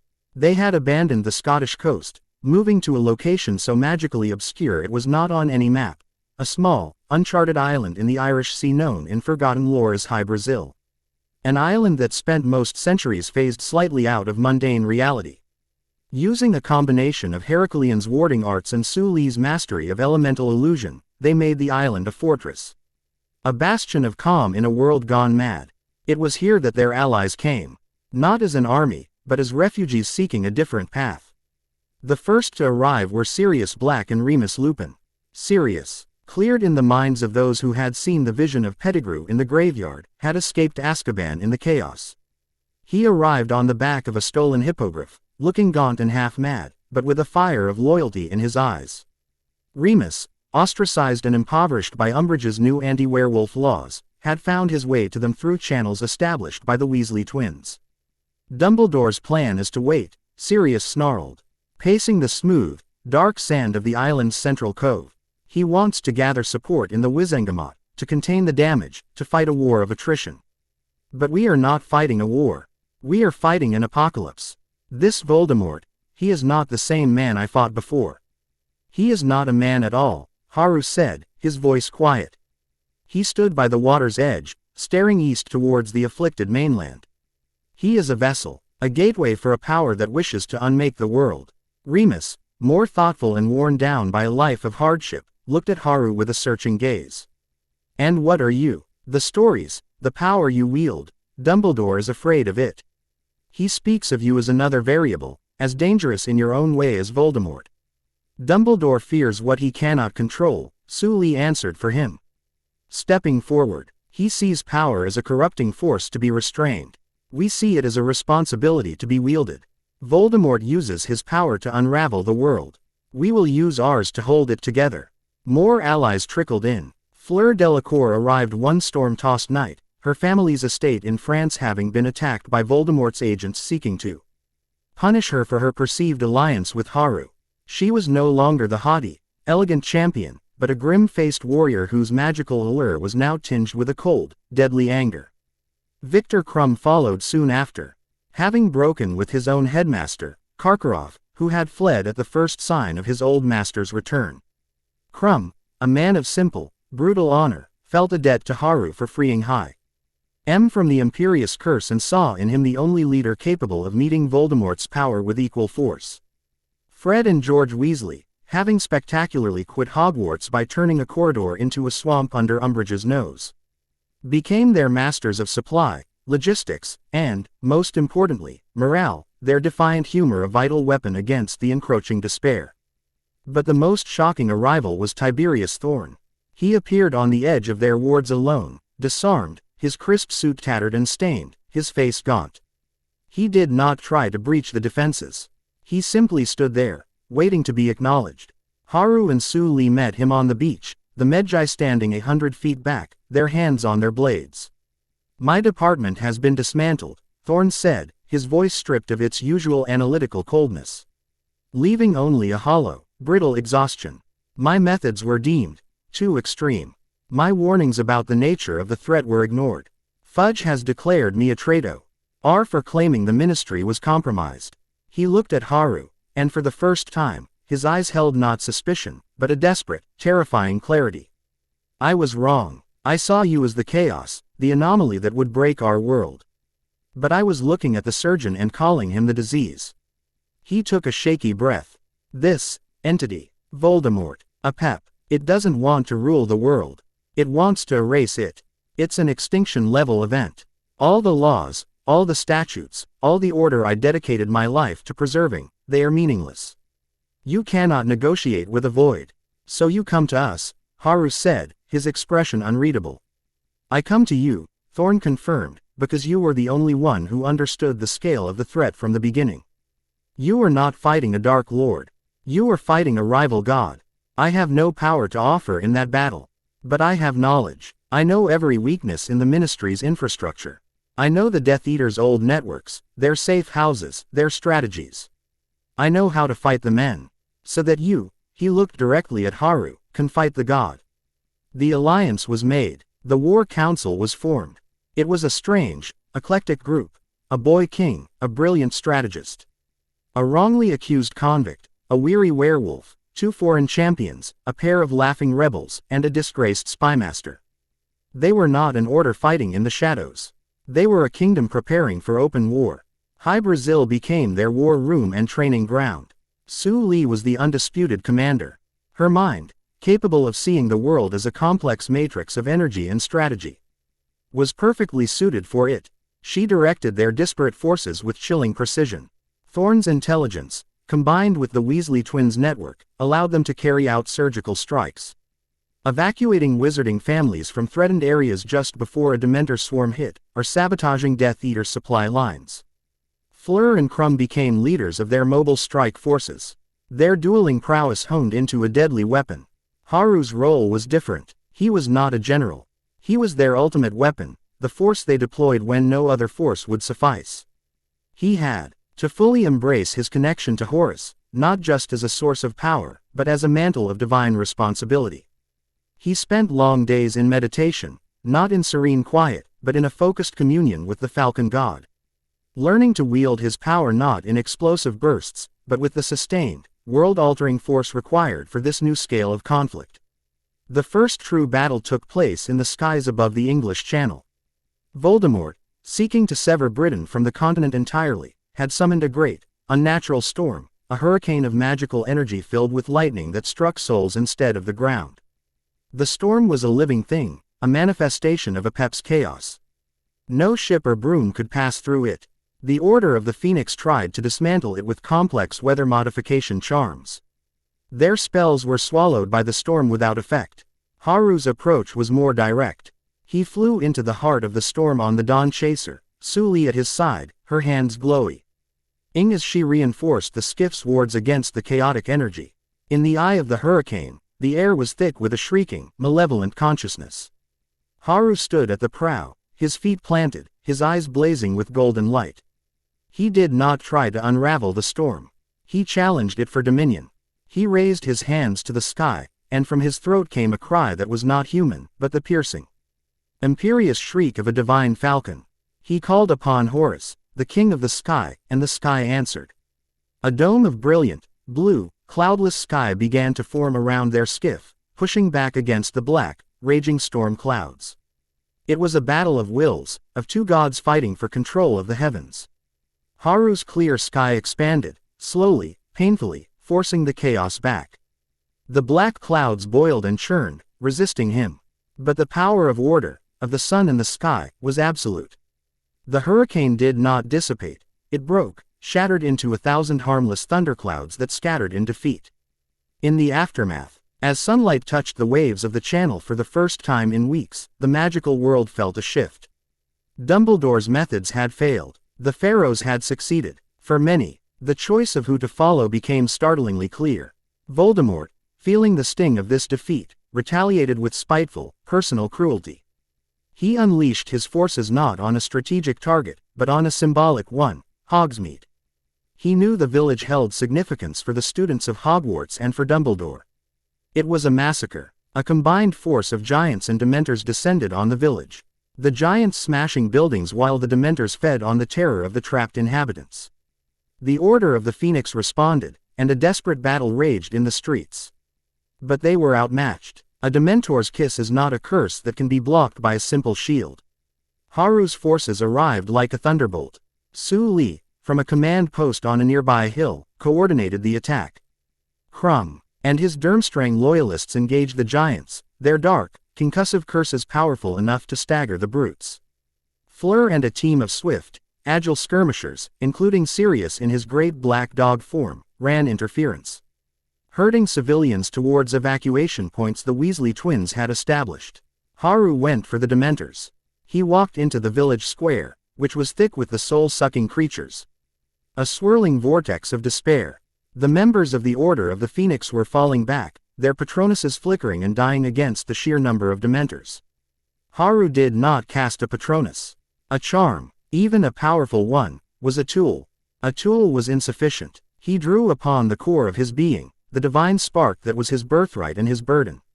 He became a beacon. He raised his hand, and from his palm erupted not a silver animal, but a miniature sun. It was a sphere of pure, positive energy, of warmth and life and joy, so bright it was impossible to look at directly. It did not just repel the Dementors. It annihilated them. The creatures of despair could not exist in the presence of such absolute, undiluted hope. They shrieked, a sound of dissolving agony, and evaporated like smoke in a hurricane. Dozens at a time, Haru walked through Hogsmeade, his personal sun held aloft, a radiant god of life cleansing a plague of death. The Order members, including Remus, stared in stunned, humbled awe. Their most powerful defensive charm was a candle flame compared to his inferno. He cleared the village in minutes. But the victory felt hollow. He stood amidst the wreckage, the shattered homes, the bodies of those who had not been saved in time. The scale of the destruction was immense. The emotional toll was a heavy weight. He felt the pain and fear of the survivors, the grief of the dead. He looked at Suli, who had come to his side, and she saw the strain in his eyes. He was wielding the power of a god, but he was still shouldering the weight of it with the heart of a man. "We can't just keep putting out fires, Sue," he said, his voice rough with exhaustion and grief. "We are fighting his symptoms. We have to attack the disease." "I know," she said softly, her hand finding his. "But to do that, we need to know where he is. We need to find his sanctuary. His nexus of power." It was Thorn who provided the answer. He had been working tirelessly, piecing together fragments of intelligence, old Death Eater logs, and his own knowledge of Voldemort's obsessions. "Malfoy Manor is his public face," Thorn explained, pointing to a location on Suli's magical map. "But it is not his throne. Voldemort, even in his arrogance, was always drawn to places of symbolic power connected to his heritage. The Gaunt Shack, the orphanage in London, and the place where he was reborn. Little Hangleton," Haru breathed, the name of the village and its graveyard a cold stone in his memory. "It's a feint," Thorn said, shaking his head. "Too obvious. He would know he would think of it. But the energy, the Apep entity he's bonded with. It is a creature of chaos, but also of the earth. Of primordial darkness. It would be drawn to a place of ancient, chthonic power. A place where the veil between worlds is thin, but not with death, like the Ministry. With something older." Suli's eyes widened as she cross-referenced Thorn's theory with her own knowledge of magical geography. She pointed to a remote, windswept set of islands in the far north of Scotland. The Ring of Brodgar, on Orkney, one of the oldest stone circles in the world. It's a massive convergence of ley lines. An ancient site of power, long dormant. "He is there," Haru said, a deep certainty settling within him. He could feel it now, a distant, dissonant hum at the edge of his senses. Voldemort was not just hiding there. He was preparing something, a final ritual. He plans to use the energy of the convergence, Suli realized with dawning horror. To fully anchor Apep to this reality. To break the final seals and unmake the foundational laws of magic itself. This was the endgame. It was not a battle for Britain. It was a battle for reality. "Then we will meet him there," Haru declared, his voice ringing with grim finality. He looked at his council, at the faces of his friends and allies, at the strange, broken family they had become. "We will take the fight to him. We will end this, one way or another." The war of skirmishes and strategic strikes was over. The time for the final, cataclysmic battle between two gods had come. Chapter 8. The Coronation at the World's End. The air over the Orkney Islands was sick. It was a physical corruption, a greasy film on the wind that tasted of ozone and decay. The sky was a bruised, perpetual twilight, even at midday, the sun a pale, sickly wafer behind a veil of unnatural clouds that swirled in a slow, counterclockwise vortex above the main island. This was the heart of Voldemort's power, the epicenter of the unraveling. Haru felt it in his bones, a dissonant thrum that scraped against the clean, golden hum of Horus's power within him. It was the anti-music of Apep's chaos, the sound of reality fraying at the edges. They did not arrive as an army. An open assault would have been suicidal against a demigod on his own consecrated ground. They arrived as a scalpel. Suli's plan was one of audacious, synchronized infiltration. While the bulk of their forces, led by Sirius and a newly allied Kingsley Shacklebolt, who had finally broken from the Ministry, staged a massive diversionary attack on the Death Eater stronghold at Malfoy Manor. The core team would strike at the true target. The Dawn Chaser glided through the roiling sea fog, its golden hull muted to a dull bronze by Suli's illusionary wards. On board were Haru, Suli, and Tiberius Thorn. That was all. The Medjai, Crumb, Fleur, they were all part of the diversion, their power needed to make the feint believable. This final mission required not a broadsword, but a dagger's point. They landed in a secluded, rocky bay, the black water lapping at shores covered in black, glassy sand that crunched underfoot like broken teeth. The island was unnaturally silent. No birds, no insects, no sound of life. The ley lines are screaming, Suli whispered, her hand pressed against a standing stone that was part of a lesser, forgotten circle. The stone was vibrating, warm to the touch. Not with life but with a feverish, cancerous energy. He is drawing all the power of the island, of this entire archipelago, into the ring of Brodgar. He is turning this place, Ace, into a giant magical capacitor for his ritual. Thorn, dressed in dark, functional combat gear that had replaced his suit, consulted a small, multifaceted device. The ambient magic levels are off the scale. Unstable, spontaneous magical phenomena are occurring all over the island. Reality is thin here. His voice was devoid of its usual clinical detachment, replaced by a grim, focused urgency. They moved inland, through a landscape of rolling, dead hills and petrified heather. The ring of Brodgar rose from the landscape ahead of them, a stark, terrifying silhouette against the bruised sky. The great standing stones, each one 30 feet tall, hummed with a visible, sickly purple energy. They did not just form a circle, they formed a cage, and at its center, a vortex of raw power was spiraling into the heavens. Voldemort's army was there, not Death Eaters, but the true horrors of his power. Hundreds of Dementors swirled around the perimeter of the stone circle like a tattered black shroud. Giants, their skin now gray and etched with glowing, corrupt runes, stood as sentinels between the stones. And on the ground, the earth itself churned as an army of Inferi, the reanimated dead of 1,000 forgotten battles, clawed their way up from the soil, their eyes burning with the same purple light as the stones. He knew we were coming, Thorn stated, the observation flat and absolute. This is not a ritual site. It is an abattoir. No, Haru said, his gaze fixed on the center of the ring, where a lone figure stood on a raised dais of black rock, his arms outstretched to the sky. Voldemort, this is a throne room. He wanted us to come. He wants to kill me here, at the moment of his final ascension. It is the pinnacle of his arrogance. The arrogance of a god, Suli murmured, her eyes scanning the impossible army. We cannot fight through that. We don't have to, Thorn said, a strange, resolute calm settling over him. He pulled a small, lead-lined cylinder from his belt. It was cool to the touch, radiating an aura of absolute null magic. My life's work, before I was assigned to anomalies like you, was the study of magical containment. This is a null entropy cascade. Not a weapon. It will not destroy anything. It will, for precisely 12 seconds, create a perfect sphere of absolute magical nothingness with a radius of 100 yards. It will not kill the Dementors. It will momentarily starve them. It will not slay the giants. It will sever the magical compulsions that animate them. It will create a path. Haru looked at Thorn, seeing the man for what he truly was, a brilliant, ruthless purist who was about to sacrifice everything for the principle of order he had so long defended. The backlash will kill you. My life is a small price to pay to prevent the end of all things.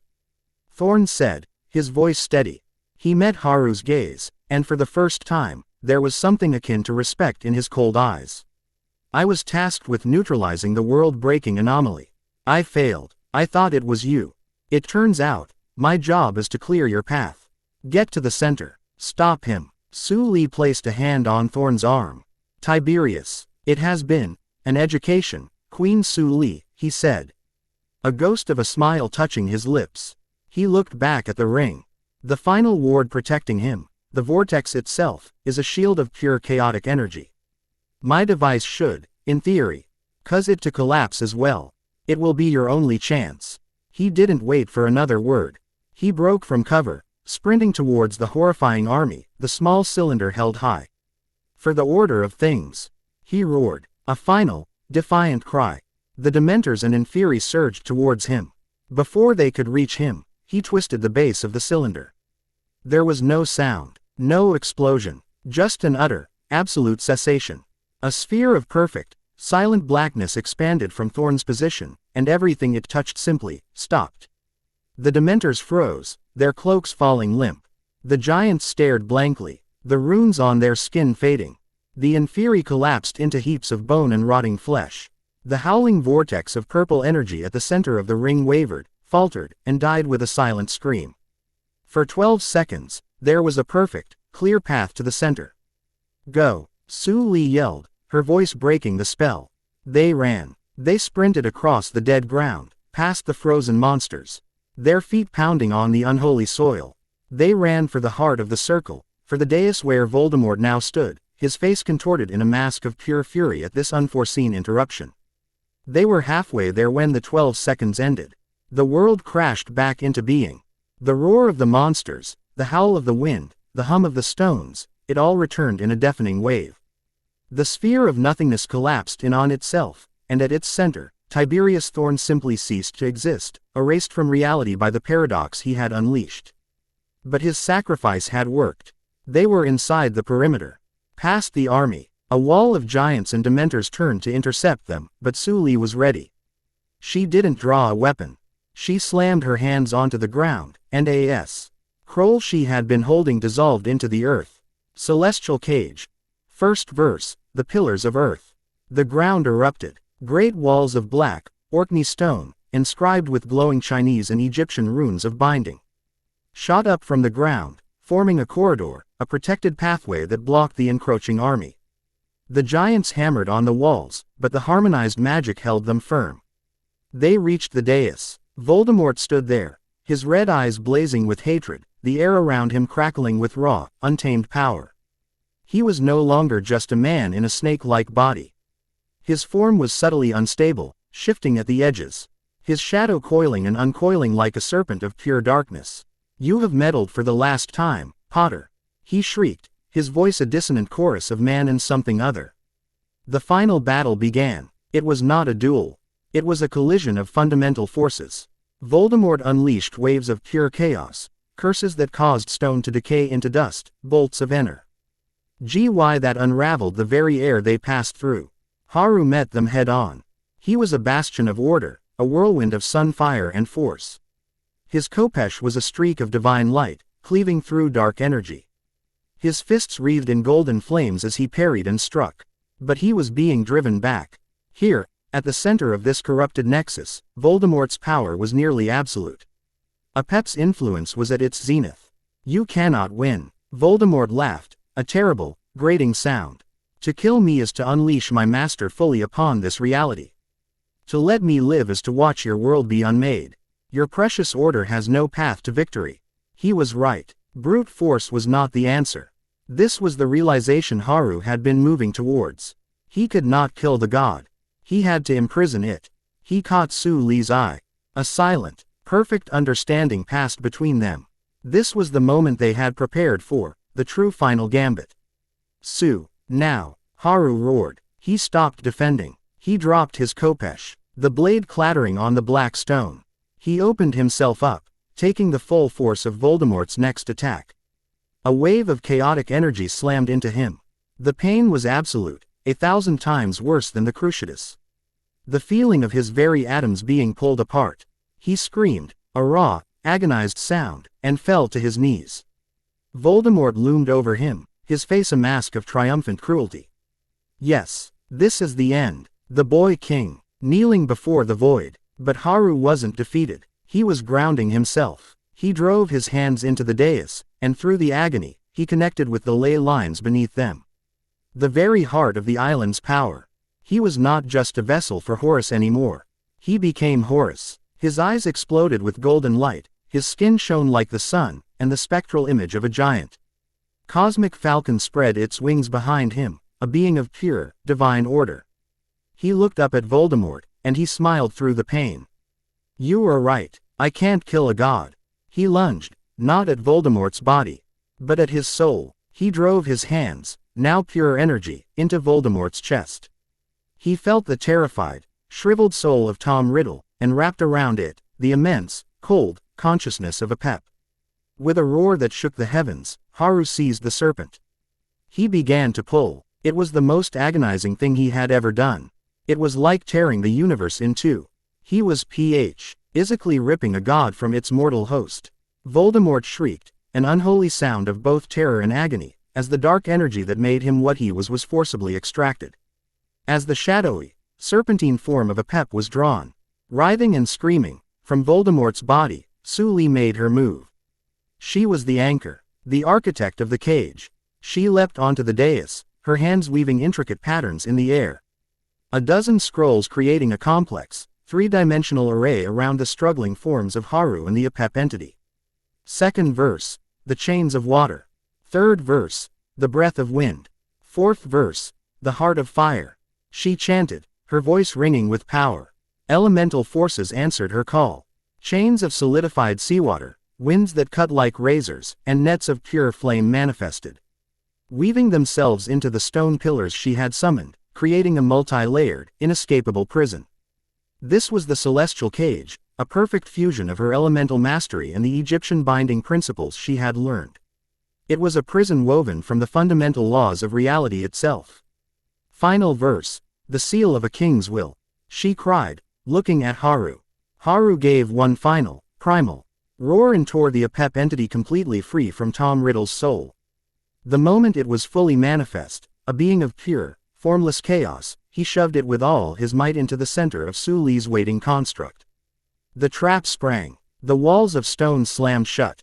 The chains of water, wind, and fire wrapped around it, and the runes on every surface flared with a light so bright it eclipsed the sun.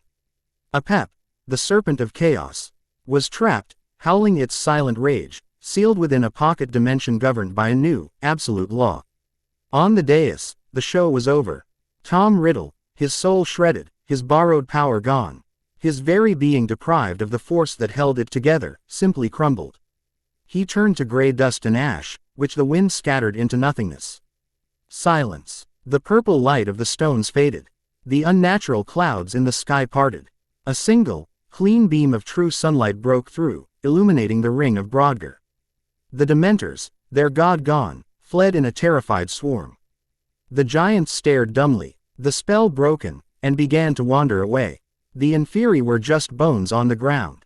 Haru collapsed, his divine power receding, leaving him shaking, exhausted, but gloriously, painfully human. Suli rushed to his side, holding him, her own strength nearly spent. They had done it. They had faced the void and forced it into a cage. The aftermath of the Battle of the Ring of Brodgar was quiet. The world did not instantly heal. The Ministry of Magic had dissolved, its authority utterly gone. The wizarding world was a ship without a rudder, saved from the storm ONL. Why to find itself adrift in an endless sea? In the weeks that followed, a new reality began to take shape.